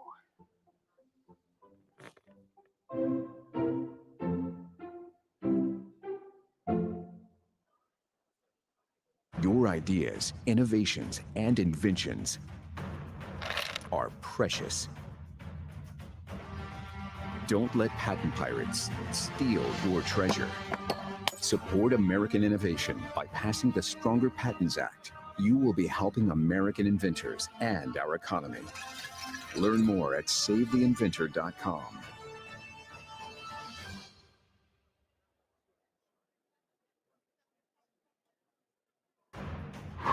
Stolen inventions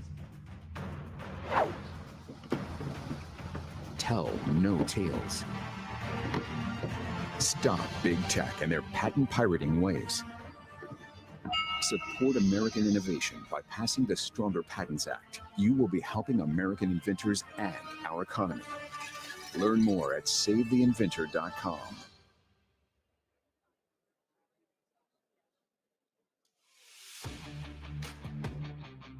Ladies and gentlemen, with a speech on the Sixth Amendment, rights of the accused, from the American Conservative Union, please welcome K.T. McFarland.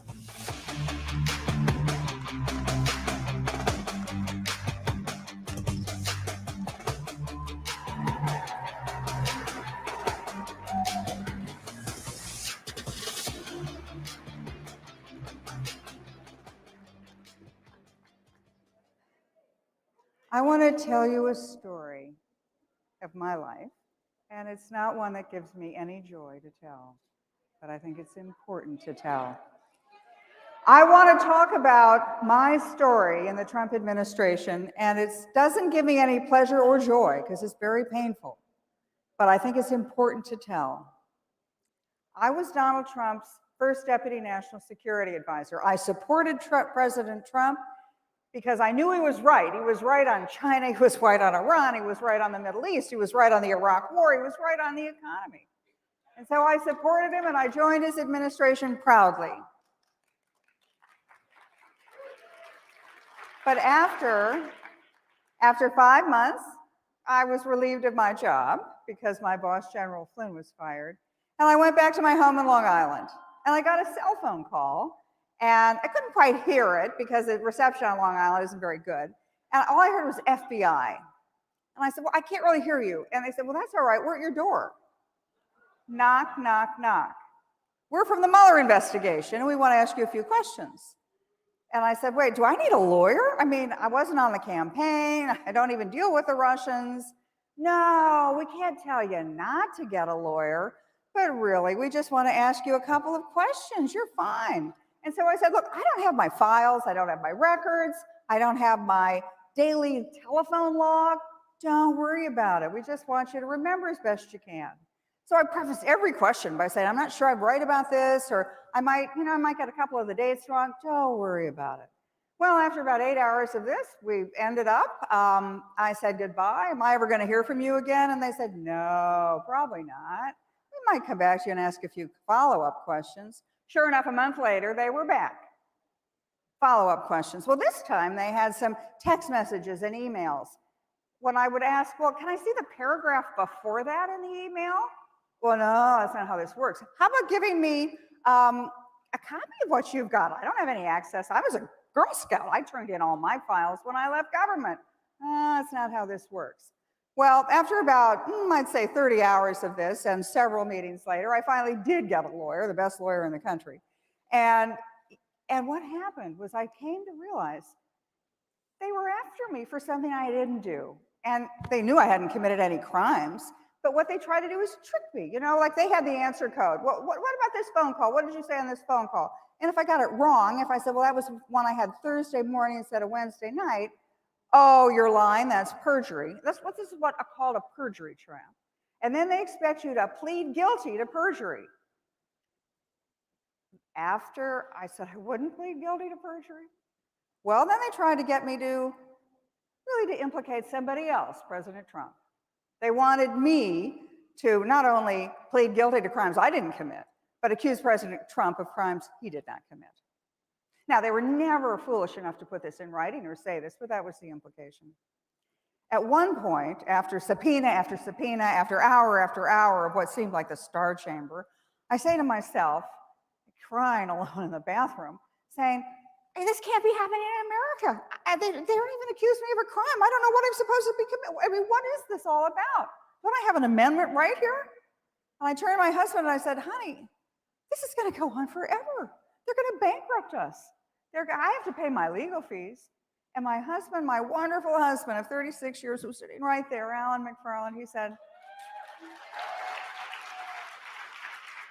said, honey, your integrity is worth a lot more than anything. It's worth more than your job or your career. So sure enough, when they realized they weren't going to break me, they gave up. It was like threw me away like a dirty piece of Kleenex. And so my husband said, we're getting out of the country. We went to the most remote part of the Western Highlands of Scotland. We went out to the Hebrides Islands in the middle of the Atlantic. We went to places where there was no cell phone, there was no Wi-Fi, there was certainly no television. And if I wanted to take a long walk along the ocean, I had to shoo sheep out of the way, and then every now and then a couple of goats. Well, I got my head back together, and I wrote a book. And by the way, it's a great book. Even Amazon says it's a modern day classic, so get it. But what I did was reflect on America. What was happening to me? I mean, I was collateral damage. They didn't care about me. They cared about President Trump and stopping President Trump. And what I realized was that we were in the middle of a revolution, a people's revolution. So I went back and read all about American history. We were supposed to have revolution. Our founding fathers understood the nature of government is always to get bigger. It is always to grab more of your rights. And that's why they gave us the right to a political revolution. And that's what happened in 2016. It's the people of America who said, you guys aren't getting the job done. We want a new president and we want to go in a different direction. And America's done this. We've had these revolutions every 40 years. They've always been led by unexpected leaders, Abraham Lincoln. We've had, the Civil War, that changed America. Teddy Roosevelt, he was a vice president. He was going nowhere. He led a revolution. Ronald Reagan, an actor, he led a revolution. And I realized that the American Revolution that Donald Trump launched was only half full, half finished. We're not done yet. And so I came back to the United States, book in hand, my head back on, and I went back on the air and I started talking about all the achievements of the Trump administration. And I realized that even after the 2020 election, put aside what happened at the top of the ticket, look what happened all across the country.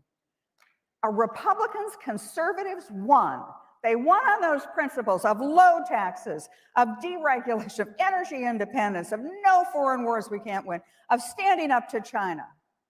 What it showed me, the American people aren't nuts. The American people don't want to defund the police. The American people don't want to tear down the statues of George Washington. The American people believe in our culture. They believe in our history. But our job is not done.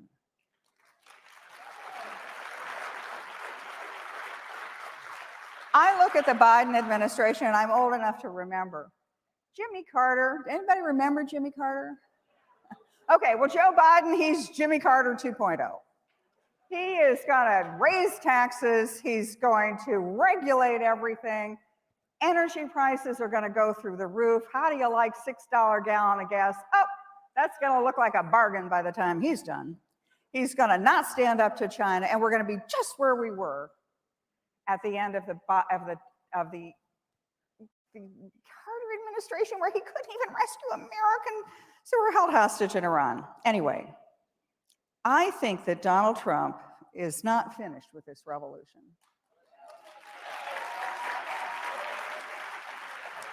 And so I called him last night.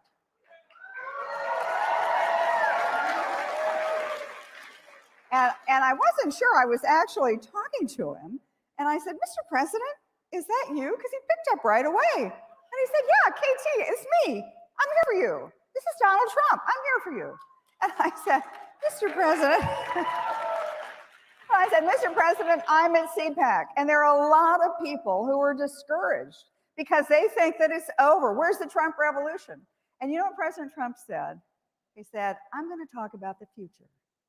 I'm going to talk about how we win in 2022, how we take the White House back in 2024. And so I hung up the phone and I thought, gosh, he gets it.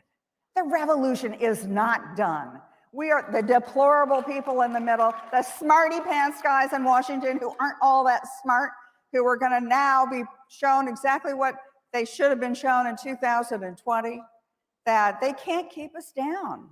Our founding fathers gave us the right to a political revolution, and we are seizing that moment.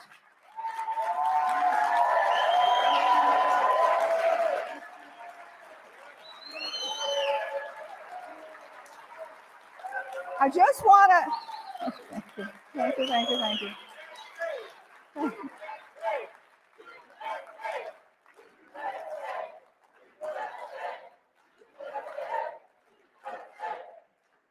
I want to finish with telling you an old ballad I came across. You know, in the Western Highlands of Scotland and the Hebrides Islands, there's nothing to do but read. And so I came across an old book, and it had a ballad in it, and it kept me going. It's really something that inspires me to this day, and I hope it inspires you. It says, I am hurt, but I am not slain. I will lay me down and bleed a while, and then I will rise and fight again. And I think that is where America is today. I think that's where President Trump is today. And I think that is the rest of my life. I am going to fight for this nation and fight for our rights.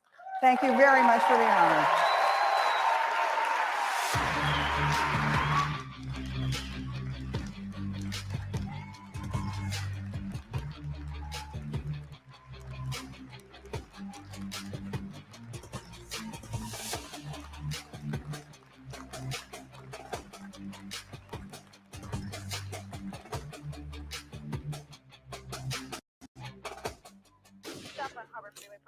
Murders on the rise, faster than ever before. Biden appoints Vanita Gupta for a top job in the Justice Department. She supports defunding the police, led a group that wants to reduce punishments on white supremacists, even terrorists. When our cities burned, Gupta could have stood for law and order for victims. Instead, she advocated to let convicts out of jail. Biden promised unity, but this is a dangerous appointee at a dangerous time.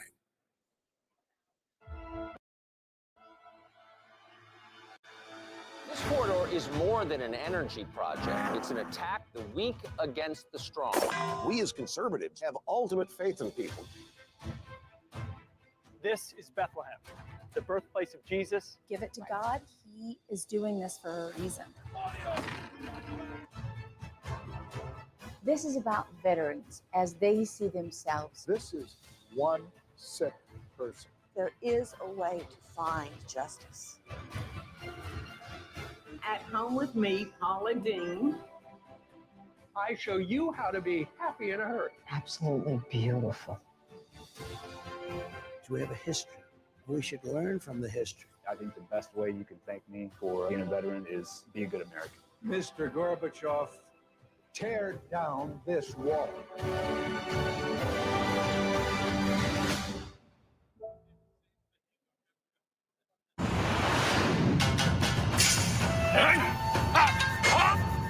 The last samurai is right back.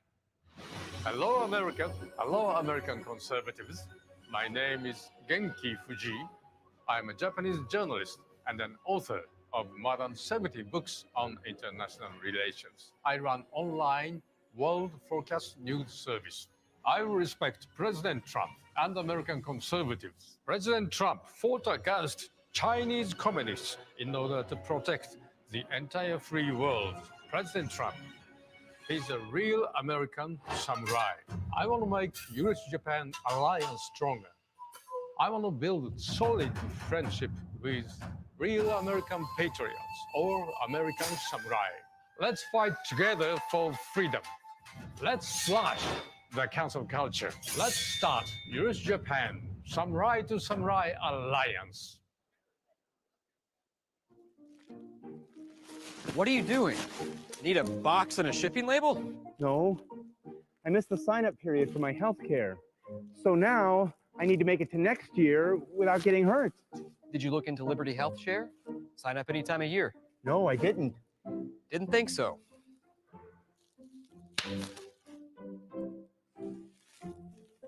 Ow!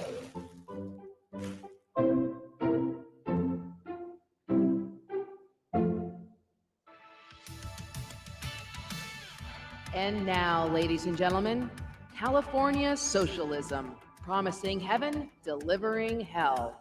Please welcome, from Save Our States, Trent England, and California Representative Devin Nunes.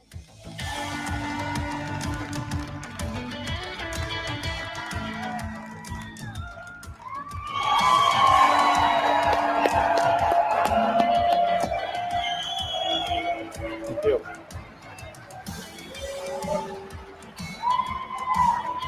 That's great.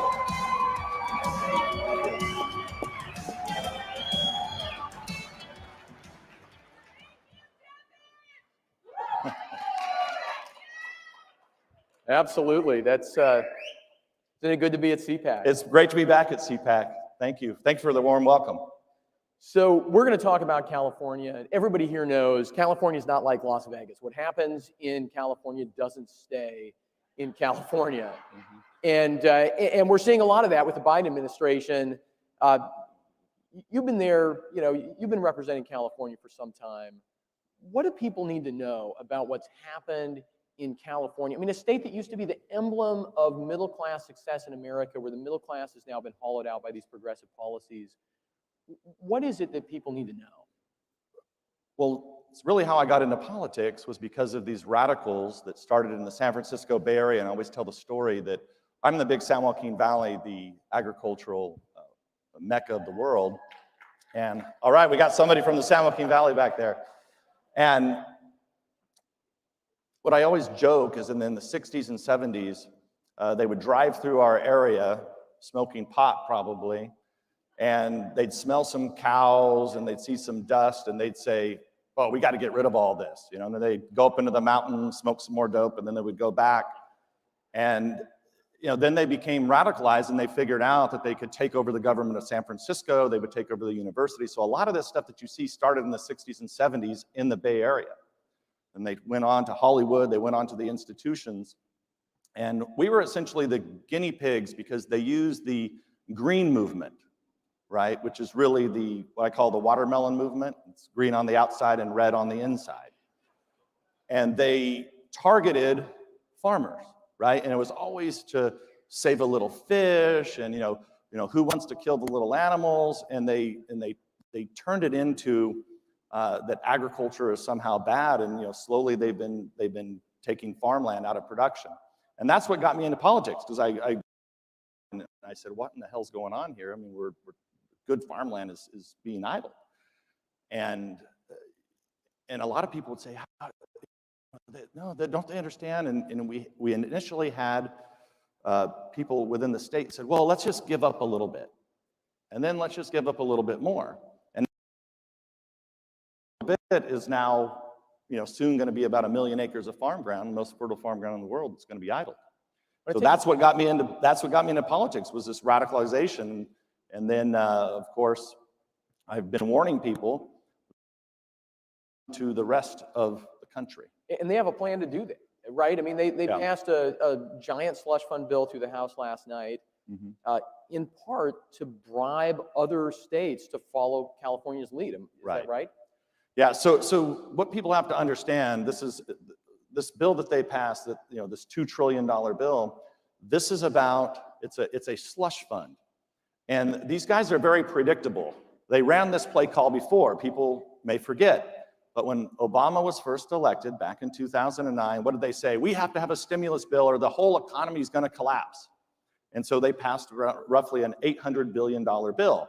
Well, that money was then used over the next 4 years to buy votes, to give to their buddies. And I guarantee you most of that money did not end up in red states or Republican districts.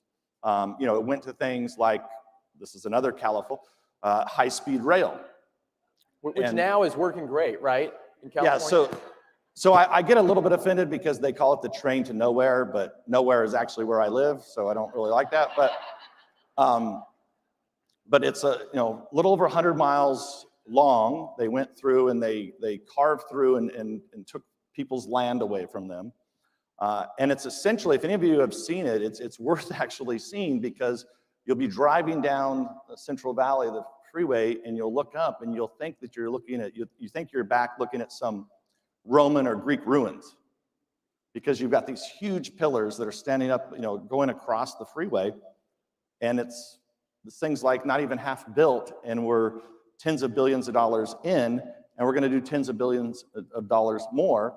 And I wouldn't be surprised if this slush fund that they passed, if they're not going to put more money into this high-speed rail. I mean, you already know that part of this money is going to go to build a tunnel from Silicon Valley to San Francisco.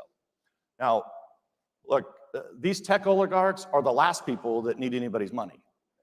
And they sure as hell don't need a tunnel from Silicon Valley to San Francisco. They don't want to have to sit in traffic in their Teslas, though, right? I mean, that. Well, the other funny thing about these guys in Silicon Valley that continue to do this, I thought everybody's panicked with COVID, and who the hell's going to get into a train or bus? I know they're not going to. Yeah. So, I mean, the left is always really good at consolidating their power, right? When they take power, they figure out how to tip the playing field in their direction. We're seeing that with H.R. 1 in Congress, which I interpret, and I want you to tell us if this is right, that H.R. 1 is basically about taking California election practices and trying to force them on the whole country. Is that right? And what have you seen in California as the left consolidates Yeah, absolutely. power? So what happened in California, I think it's important. It's a good question so that everybody understands what they did. So we had absentee voting. A lot of people liked it. It was very convenient. You could sign up for it, signature, and then eventually, then they moved to permanent absentee voting, which that was very simple, reduced paperwork. It was not a problem. Then they came along and said, well, when you go into the Department of Motor Vehicles, you're going to register to vote. Even if you don't want to register to vote, they register you to vote. And and the first little game they played is, if you walked in and said, no, I don't want to be registered to vote, then they'd say, okay, and they'd not only register you to vote, but they made you a permanent absentee. So then the ballot was being mailed directly to your home. Then what they said, so essentially then over the last, 5 years, virtually everybody's registered to vote, and ballots are just flying out everywhere. The next thing they did is they made it so that you could actually go and pick up the ballots. So, in matter of fact, any of you that are in here, even if you're a foreigner, you can actually go to California and you can go door to door and harvest ballots if you'd like. Okay? So imagine that replicated across the whole country. And that's kind of what you saw. That's why, if people forget, right when this pandemic hit, one of the first people to come out and say we were going to have to do absentee voting was Obama. And they said that back in May. I think it was April or May is when he first said that. It's the first time that I had seen that, and I was thinking, what? And then, of course, they went to all their friendly places they could get this done, and they essentially started the first step of saying that, well, everybody has to absentee vote, and we know what happened.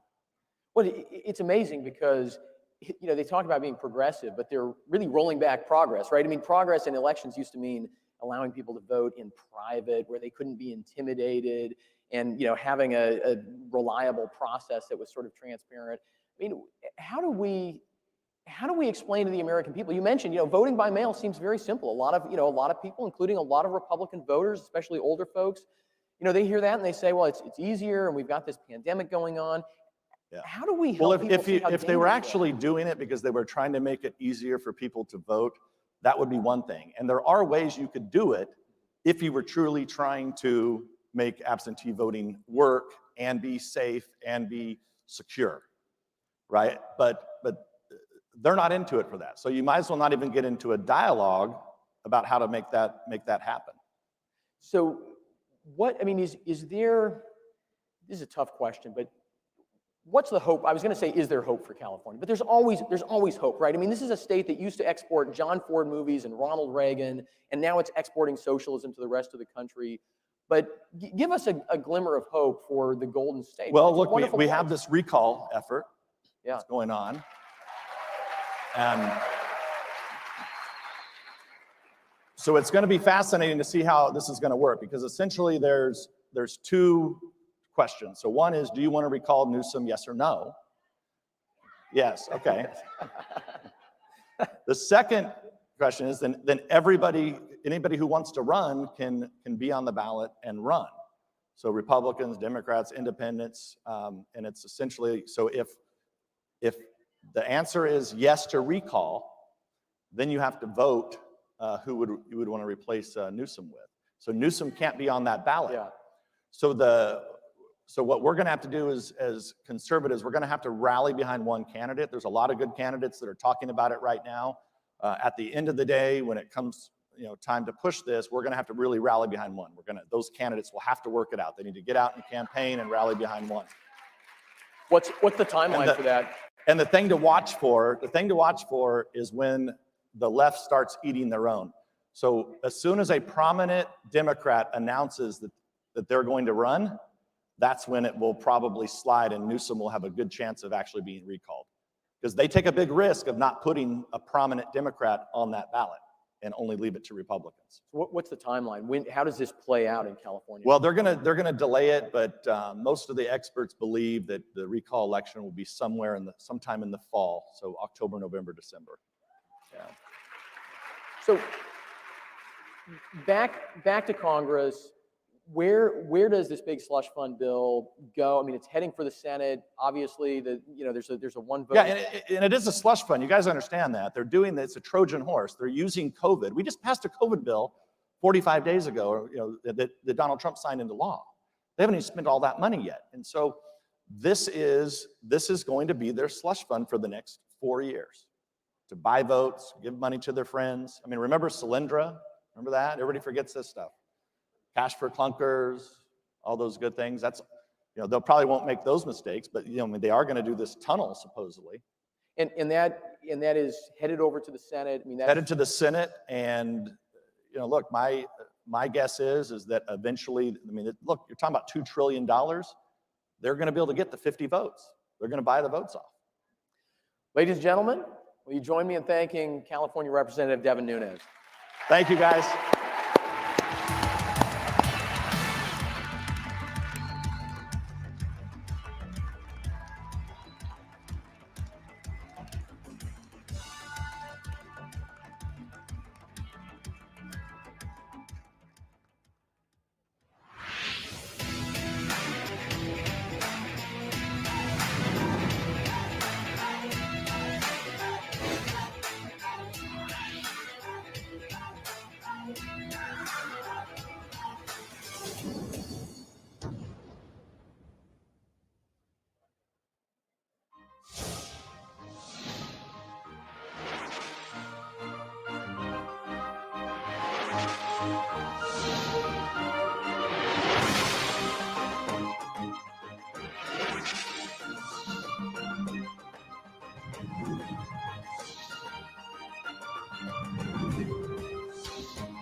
What are you doing? Training for the circus? No, I'm trying to sign up for my health care. A lot of hoops to jump through. Did you look into Liberty Health Share? No.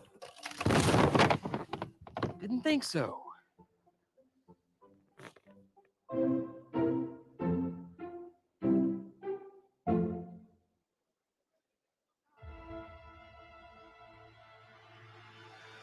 This corridor is more than an energy project. It's an attack the weak against the strong. We as conservatives have ultimate faith in people. This is Bethlehem, the birthplace of Jesus. Give it to God. He is doing this for a reason.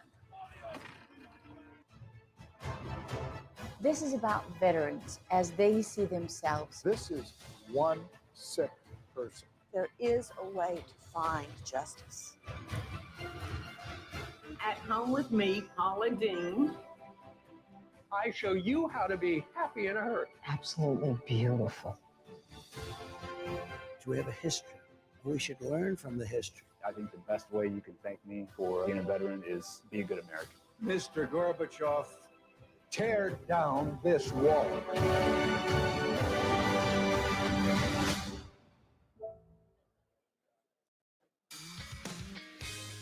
Ladies and gentlemen, our next panel is Flipping the Switch. Biden's energy policy goes dark. Please welcome our panel from the American Conservative Union Board, former Representative Bob O'Prey, Pennsylvania Representative Mike Kelly, Wyoming Senator Cynthia Loomis, and from America's Voice, our moderator, Tudor Dixon.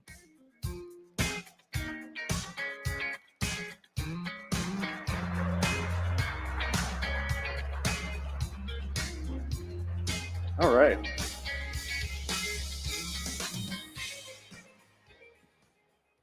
Welcome to the most important panel you will see today because, as you know, everything in here is powered by energy.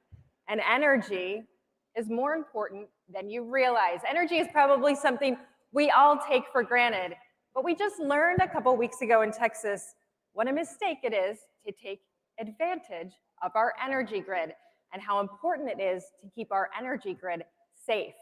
I want to talk about that to start this off. We want to make sure we get in as much as we can so that you understand what the future is and how this group of people will be helping to frame your future in the right way. But it is truly impossible to keep our country safe without safe energy.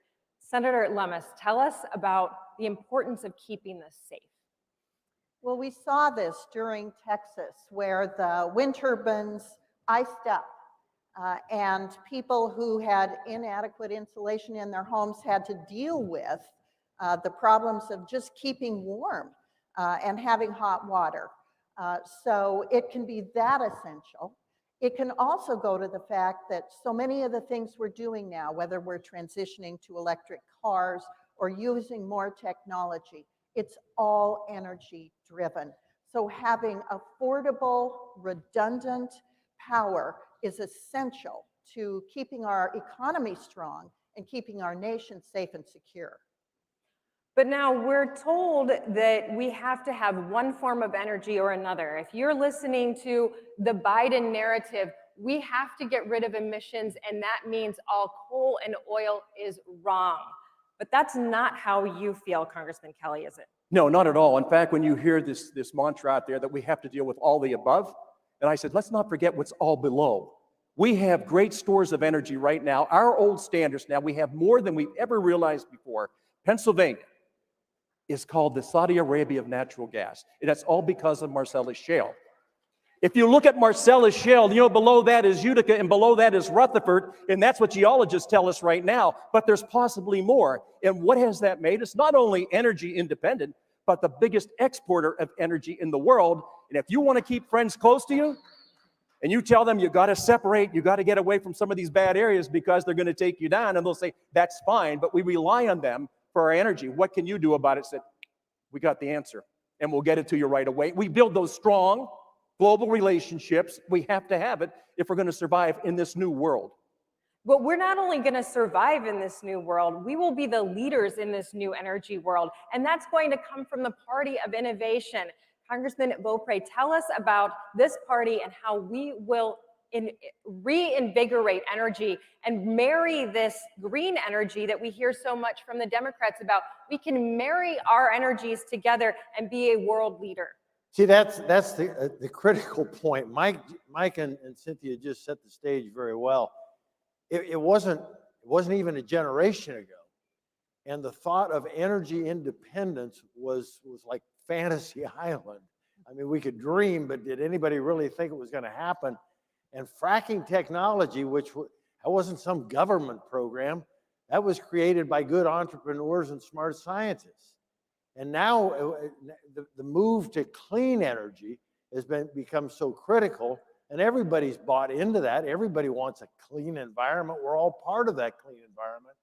Where is the solution coming from? I read just, I think this last week, Net Power out of North Carolina is where I think they're headquartered. They announced that they're going to build 4 zero-emission natural gas-powered electric generating stations. Zero-emission natural gas. Zero-emission natural gas. And now we've got a Biden administration telling us, no, you've got to get completely rid of those fossil fuels. That's absolute insanity, Tudor. At a time when we are blessed with an abundance of energy of all shapes and kinds, and this party, conservatives, are the entrepreneurs who will figure out how to use it safer, cleaner, wiser, so abundant, sustainable supplies of energy. Cynthia said it very well. That's what keeps an economy going.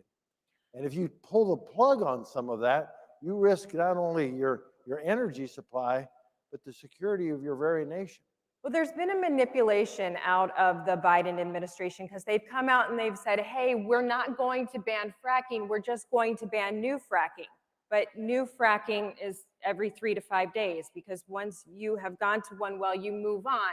And so new fracking was done, all fracking was done 5 days after that statement was made. How dangerous is this administration for our energy grid?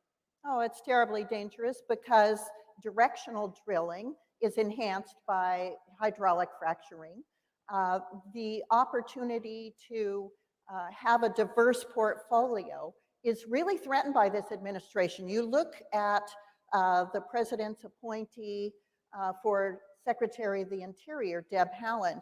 You know, I wish desperately that she would go to President Biden and explain to him how important it is to have energy production and pipelines on federal land, but she desperately wants to implement his agenda, which is no oil, gas, coal pipelines, no trapping on federal land, public land. My state is half federal land. Utah is 2/3 federal land. Nevada is 7/8 federal land. Alaska is 9/10 federal land. These states will be shut down. And the ability to cross federal land with pipelines will be so deeply impaired that we'll have to turn to things just like solar and wind. And with those the only options, what that does is maybe help us with our air quality, but it's terrible for our land quality. The pads to make these industrial scale wind farms takes our fragile topsoil and scrapes it off. So there's a much more environmental impact from wind energy than there is from oil and gas on the surface of the land. So we're only looking at one factor. We're looking at the air and the climate, and we're not looking at what we're doing that has other detrimental environmental impacts. We have to look at the whole picture. And that's where hydraulic fracturing and directional drilling is such an important thing. It is made, like Bob Beaupre said, our energy independence and our ability to export so strong. And wind and solar, as great as they may be, they are not reliable. You need that constant, reliable source of coal and natural gas that has to be there. But that's not there if you have wind and solar, which is what we saw in Texas. But we also know from our northern states that if you have solar power, when those solar panels get covered in snow, they are not effective. And there's no, I mean, that sounds silly, but this is something that we deal with every day up north. We have snow all the time, and we don't have the reliability of solar panels. That's not to say that solar panels don't have a place. They can be married into this grid, but the grid has to be controlled by what is sustainable, what will keep us going. It's not just, though, that there is a danger of us not continuing, our energy stopping. There's also a concern about the finances of our people, because when we lose jobs, when we lose energy jobs, we have all kinds of things that hurt. Even our school systems are hurting from this. Can you explain this a little bit more? Well, I think people sometimes become confused between the government picking up the tab on things and the American people paying for it, because as we know, every single penny that runs our government and all these wonderful programs we have are driven by taxes. And when we look at the loss of revenue and look at this and say, okay, so how are we going to do this? So we turn away from our old standards. We turn away from our basic employment level. How are we going to replace those? 62% of what we generate in power today comes from the old standards that we've always done. How do you replace that? Listen, I have friends that think the greatest thing in the world are these windmills, that they think solar, oh, we got to go with solar. I said, how are you going to replace what you're going to take out? And the idea somehow that we're just going to eliminate fracking on federal lands, that's not the answer. That's just fulfilling a promise that the President Biden made when he was running for office. But when it really comes down to what happens, then he took back, and then he made again. Yeah, but you can't. It's a back and forth that takes place, and I just think that we know what works. We know what we rely on. And when you talk about technology, clean coal technology, people think we're burning big chunks of coal. It's powder. It's powder. We can control it. It's clean. And the idea that somehow it's not is just a foolish statement to make. But they rely on people not knowing what they don't know and putting a narrative out there. I will just tell you, where I'm from in Pennsylvania, it is incredible, the stores of energy we have right below the surface. It is going to be available for us for centuries, not decades, centuries. Why would we turn away from that type of an asset to follow a dream team? It just doesn't make sense. But if we do turn away from that kind of an asset,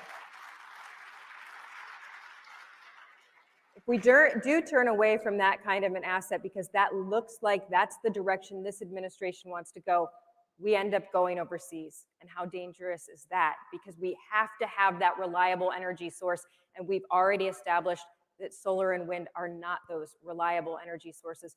How dangerous is that? Well, it's not only dangerous, Tudor, it's stupid. Well, it is. It's just flat stupid. Here we sit, as Mike just laid out, Cynthia's done the same thing. We are sitting on an abundant supply of energy that God has blessed this nation with. Now we have the technology to harvest that energy, safer, cleaner than humankind has ever been able to do in our existence. And by default, we want to put all that wonderful asset aside, that blessing aside, and say, well, we'll go down this other path and hope it all works out. I've got a wind turbine on my ranch back in Colorado. It works great. I'm happy to have it. But I always make sure I've got propane in the tank too. Yeah. Because sometimes the wind doesn't blow. And that's what happened in Texas. We don't have to look very far. I'm afraid my state of Colorado, on this quest to be 100% renewable, some want to do it as quick as the end of this decade, by 2030. And we're going to wind up someday exactly where Texas found themselves. And not that you don't have energy most days, but on those critical days that you need it, you don't have what they call capacity energy.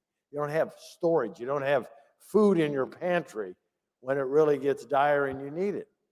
It's just stupid economic planning to say we're not going to use the abundance that we've been given and the ability to harvest that abundance. You can't assume that energy will always be there, and if this administration has their way, your energy costs are going to go way up. Senator Lemus, I want to talk about nuclear. Some people say this is the cleanest energy out there, but there's a lot of fear around nuclear. So let's talk about that a little bit. Well, it's zero emission.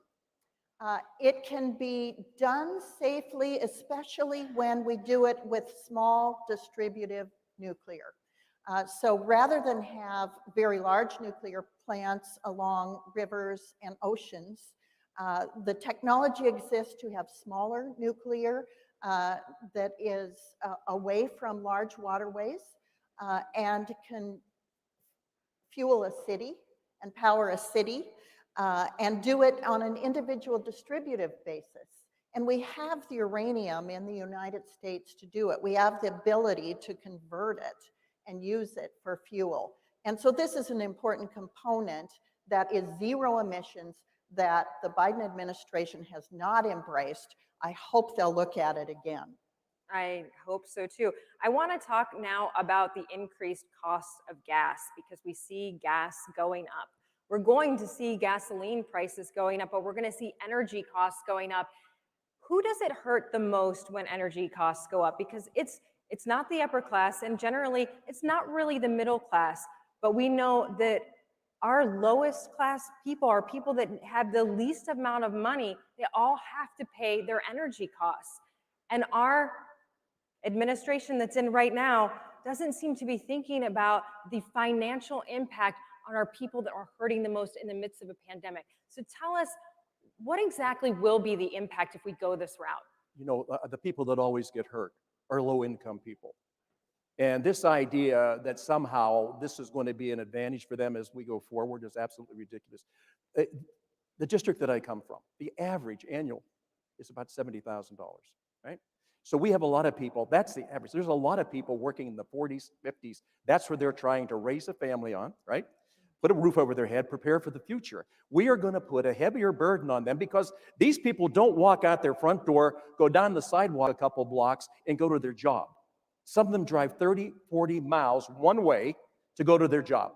How do you get there? Well, there's not public transportation that's available to everybody everywhere, and especially if you live in the rural areas.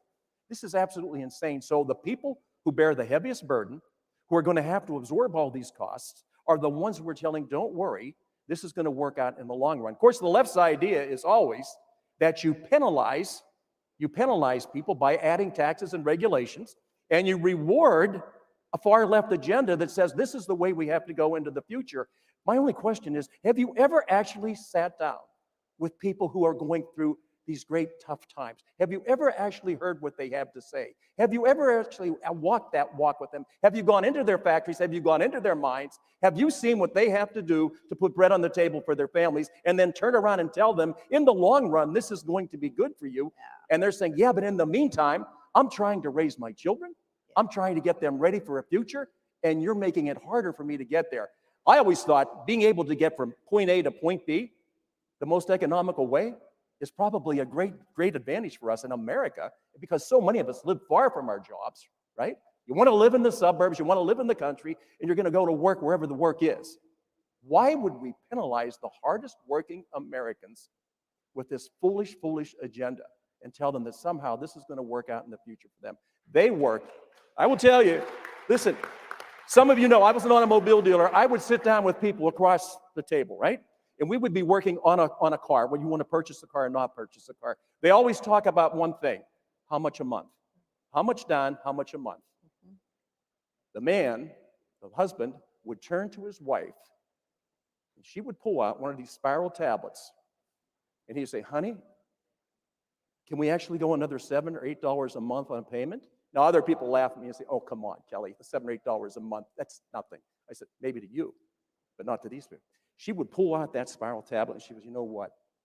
We can do about $3 more per month on a car or truck payment. We can't go any higher than that." So our job was always to marry the product with what the needs were on something that made sense to them on a monthly budget.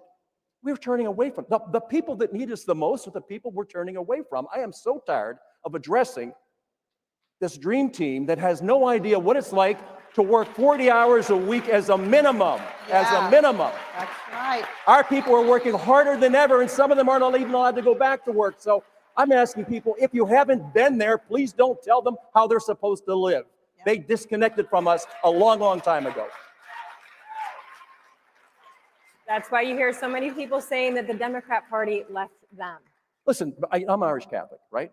If you were ever to go to a Thanksgiving dinner or after Mass, would go over to my grandmother Kelly's. Now, they had two pictures in the dining room, one of the Lord and the other of FDR, and they constantly got mixed up which one was really God.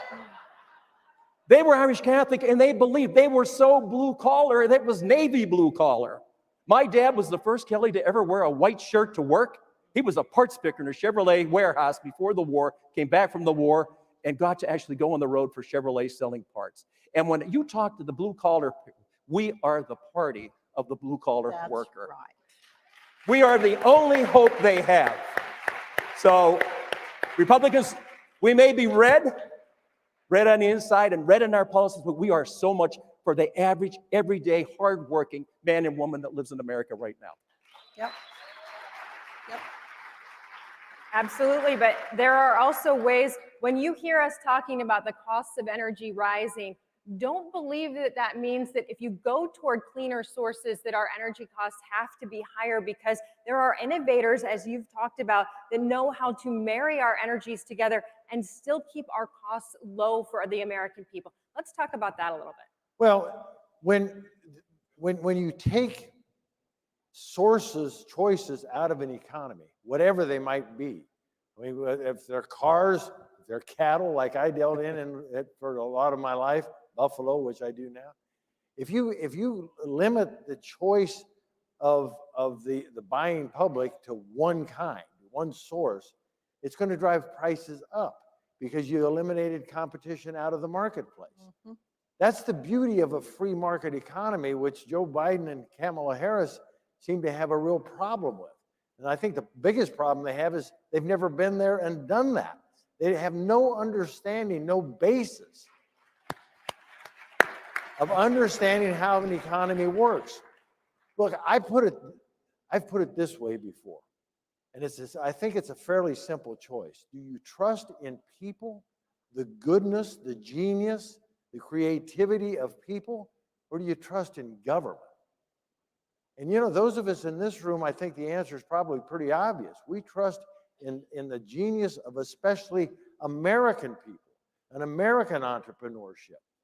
When the challenge showed up, what, a generation or thereabouts ago, we wanted to clean up our environment, we needed cleaner energy, the marketplace took care of that.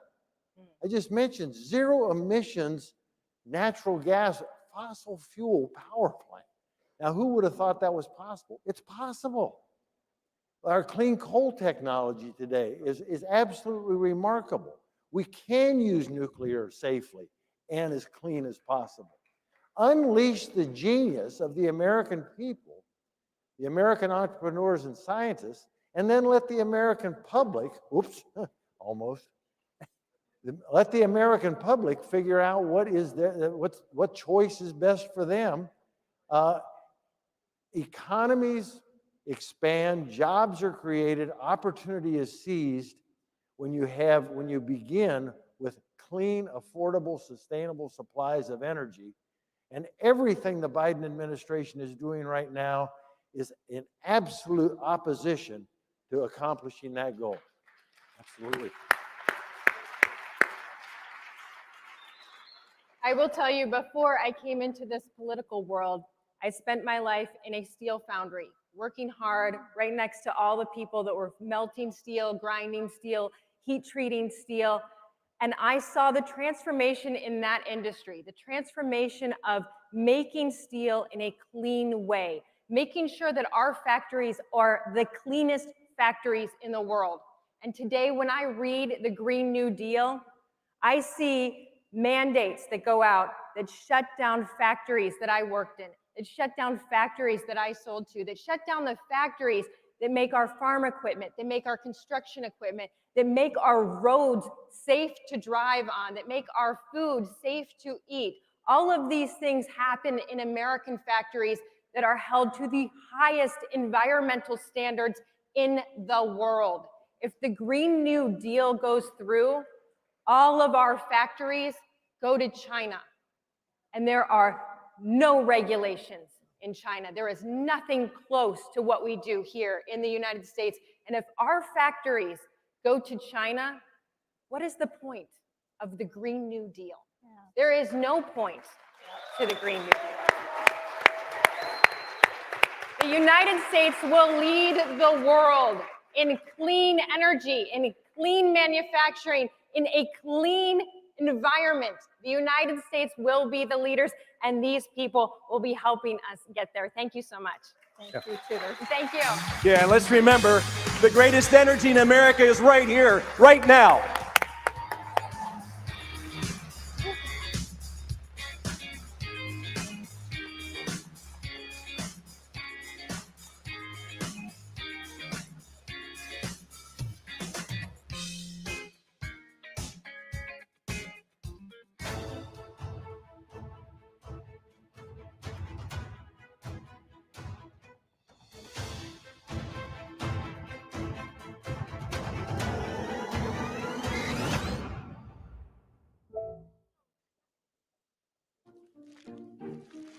What are you doing?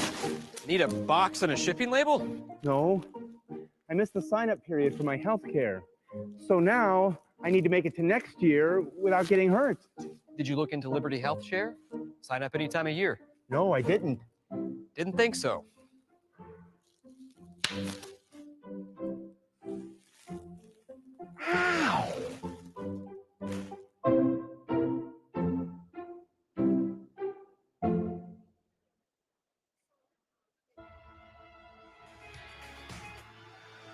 This corridor is more than an energy project. It's an attack the weak against the strong.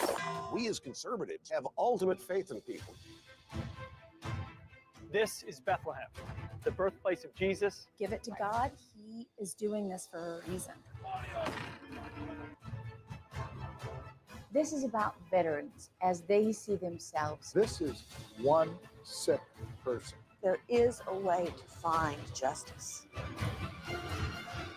At home with me, Paula Dean. I show you how to be happy in a hurry. Absolutely beautiful. We have a history. We should learn from the history. I think the best way you can thank me for being a veteran is be a good American. Mr. Gorbachev, tear down this wall.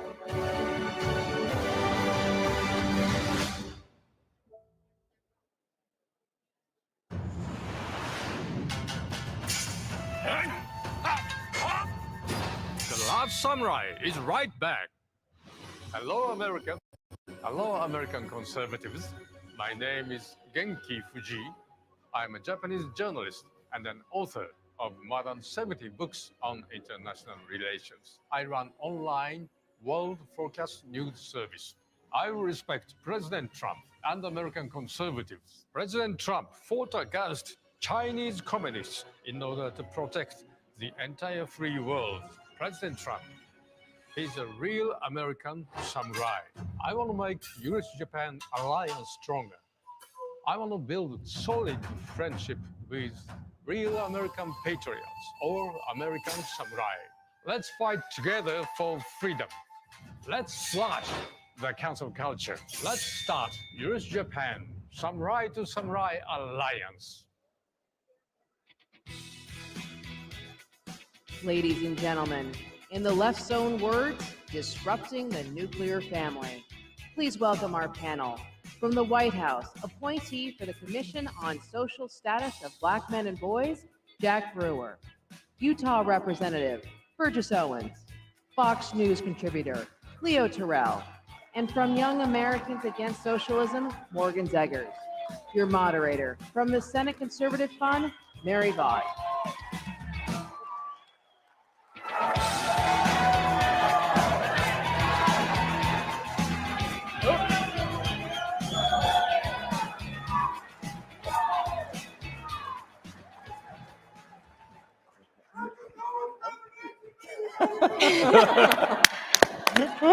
Yes. Good Love that afternoon, number. Love that CPAC. number. Good afternoon. How excited are you all to hear from Donald J. Trump tomorrow? How excited, right? Gosh, I have missed him. I am Mary Vogt, the Executive Director of the Senate Conservatives Fund, and we have an awesome panel for you guys today. Yes, I'm so excited about this. We have Morgan Zeggers. She is the CEO of Young Americans Against Socialism. She is also the host of a weekly podcast called Some Sanity. And I'm sure you've all seen her on national TV, completely slaying it, defending free speech, and she's an example for women everywhere. Thank you, Morgan. Thank you. Great. And we also have Leo Terrell. He is an yes. He is an American civil rights attorney, a Fox News contributor, and he is a radio talk show host. And previously, Leo was a lifelong Democrat, and in July of 2020, he switched parties and he endorsed Donald J. I love Donald Trump. I love Donald Trump.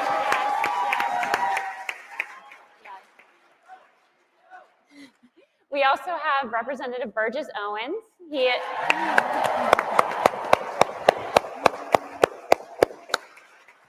And his biggest fan is here that we discovered. He is a congressman from Utah's 4th Congressional District. He has started several successful businesses, and he is the CEO of a nonprofit that works to help troubled and incarcerated youth in the African American community. And we have Jack Brewer, another former NFL football player.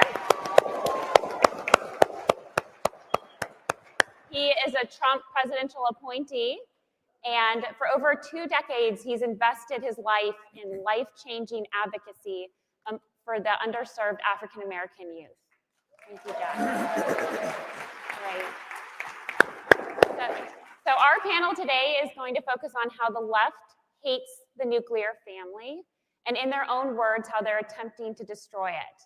And we honestly don't need to look very far, but a recent Washington Examiner article that stated, no joke, that in Europe, nurses are saying that we should no longer call breastfeeding breastfeeding. We need to call it chest feeding. I'm not making this up, not fake news, because we need to be inclusive to those biological males that are transgendering.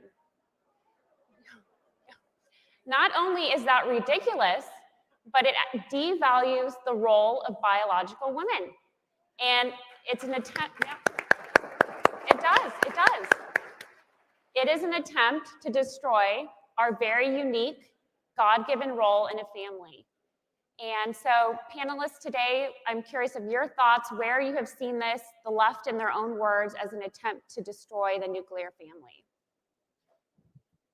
Should I start? Yes. Okay.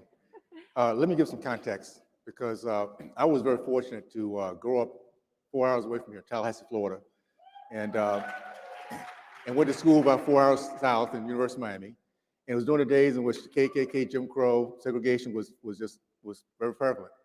But here's the difference. My community, just like the German community, the Italian community, the Jewish community, we might not have been assimilating, but we had certain things in common. We loved our country. We believed in meritocracy. We believed that the way we command respect from each other was through hard work and outstudying, outworking anyone else around us. So we commanded respect in that way. Now, it's important to understand that what I'm talking about right now is not hypothetical. I grew up in a community that literally, because of the tenets we believed in, education, faith, the free market, and the family, everything was about that. We led our country in the 60s in the growth of the middle class. Men matriculated from college. Men committed to marriage. Percentage of entrepreneurs over 40%, which equated to 56% of Black Americans in the 1960s being part of the middle class. Because we're a segregated community, everything stayed within. We turned within. That has been turned upside down. So we stand here as a warning buoy. Don't let the hard left do to our country what it did to my great community. We're now on the very upside down on everything I just talked about. And a lot of it is, first of all, you take away manhood. You take away the idea of what men are supposed to do, which is sacrifice everything for that family, that wife, and their name. So this is an evil that's been coming at us for a long time. I'm going to pass it on real quickly. Just remember this. The reason why our country is such a unique country is because of the foundation of Judeo-Christian values that allows us to see each other from inside out versus outside in. The left wants to turn us around in every way they can, divide us, devalue womanhood, devalue manhood, destroy our kids, Because when you take God out of the equation, destruction is what's left. And that's all they have right now.